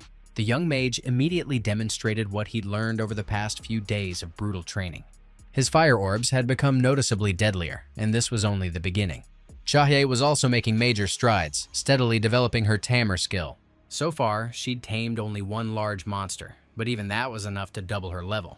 Now, it was the rest of the team's turn. Everyone had to be ready for the coming war. After returning to the real world, several urgent problems still needed to be handled fast. The terrorists behind the American attack had been identified, and it was time to erase them from existence. To do that, coordination with the Titan Guild was required for a joint operation. Mr. Dean was glad to hear from an old acquaintance and agreed to help without hesitation. By then, the American Guild had already picked up the terrorists' trail on its own. Kang made it clear the time for revenge had come, and he intended to bathe in enemy blood. Someone leaked those words to the media, and by evening, every TV channel was buzzing. People wanted to know if the necromancer would really go all the way and wipe out a terrorist organization. Watching all of this closely was the man responsible for setting the entire chain of events in motion. Using connections and classified documents, Laysan extracted terrorist contacts from an influential businessman. He spent nearly all his money to put a hit on the necromancer. The plan collapsed. The guild teetered on bankruptcy and top hunters began defecting to rivals. For the boss, it was a tragedy he might never fully recover from. Drowning in rage and hatred, he felt himself sinking into darkness when he suddenly sensed a presence. A misty aura appeared from nowhere and quietly asked what Laysan truly desired. Though confused, the hunter answered honestly, only bloody revenge mattered to him. The apparition laughed and promised to lend him power to achieve that goal. It invited him to a meeting and vanished just as suddenly. The room returned to normal, making it hard to tell reality from illusion. Looking around, Laysan noticed a mysterious sword shimmering with a strange aura. The blade had once belonged to his beloved sister, proving the apparition was real. If it could truly help him get revenge, there was no reason not to take the chance. Far from his home, staring out at the Manhattan night, Mr. Dean reflected on his last conversation with the necromancer. The Adral Guild had asked him for only two things. First, to arrange transport to Central Asia, and then to stabilize the region after the terrorists were eliminated. From the outside, everything looked stupidly simple, especially for a guild with a budget that might as well have been bottomless. At this point, the Titan Guild only had to follow the Immortals' instructions and keep the questions to a minimum. If the operation failed, a tidal wave of public backlash would hit them, and surviving that would be brutal. But if it succeeded, they would be hailed as the heroes who crushed international terrorism. Out of nowhere, Saint Merdi arrived at the meeting, finally ready to unload everything weighing on her heart. She openly declared that she had to leave the guild and follow the necromancer, becoming his support and shield. This was the goddess's will, and Merdi couldn't change it, no matter how badly she wanted to. Dean was genuinely thrown off, since his guild's recent surge in popularity had been driven almost entirely by her presence. Her blessings and prophetic skills had been printing value non-stop, and now that era seemed to be ending. On top of that, the fate of the Paladin Order, created to serve the heavens, was still unresolved. Trying to stop Merdi would have been pointless. She clearly knew better than anyone how to prevent the coming disaster. As a farewell gift, Mr. Dean offered her the Paladin Order itself, believing it might still prove useful. They talked warmly and parted like old comrades who had survived more than one nightmare together. Yet, while Merdi made her way toward Korea, something truly horrific could already be unfolding here. Driven by pure revenge, Laysan left his home, fully committing to claiming the power of the Abyss. Following strange instructions, he eventually came face to face with a statue of his greatest enemy. That man was called a savior, a title Laysan completely rejected. He smashed the statue in full view of a guard who had stepped away for a bathroom break. The guard tried to intervene and instantly felt his body lift off the ground. An unknown force locked his movements, and glowing red eyes marked the beginning of the end. No matter how loudly he screamed, help was never coming, and with every second, Laysan grew stronger. A second guard rushed in, but by then it was already too late. His radio sparked and died before it could even reach the police. Now, both guards were hanging in midair like a Hogwarts lesson gone wrong, powered not by magic, but raw terror. Convulsions and internal bleeding shattered their sanity in moments. The slaughter ended almost instantly, and two grown men stopped breathing. To someone like Layson, they were nothing more than disposable trash. With his hands barely stained, he descended to the nearest subway station where a dungeon waited. Until now, he hadn't fully understood what was happening, but at last his mind cleared. He looked around, trying to grasp how he had ended up in such a savage, terrifying place. The memories snapped into focus. An unseen monster had been guiding him the entire time. Calling the police was pointless now, and surrendering to the flow of borrowed power felt like the smarter gamble. A portal opened before him, and an unseen voice relentlessly pushed him forward. He felt he had nothing left, and turning away from vengeance would have been pure stupidity. On the other side of the portal, he beheld an icy palace, its path anything but easy. Unnatural cold locked his body in place, yet that was far from the only anomaly. The monsters along the way ignored him completely, as if some unseen aura shielded the intruder. Reaching the frozen palace, he saw not a single guard. The moment he entered the main hall, he felt the presence of a truly overwhelming being. The master of this place sat calmly upon the throne. A merciless grin made it clear. This monster was the ghost that had lured him here. All that remained was to meet the creature capable of dragging an entire world to its death.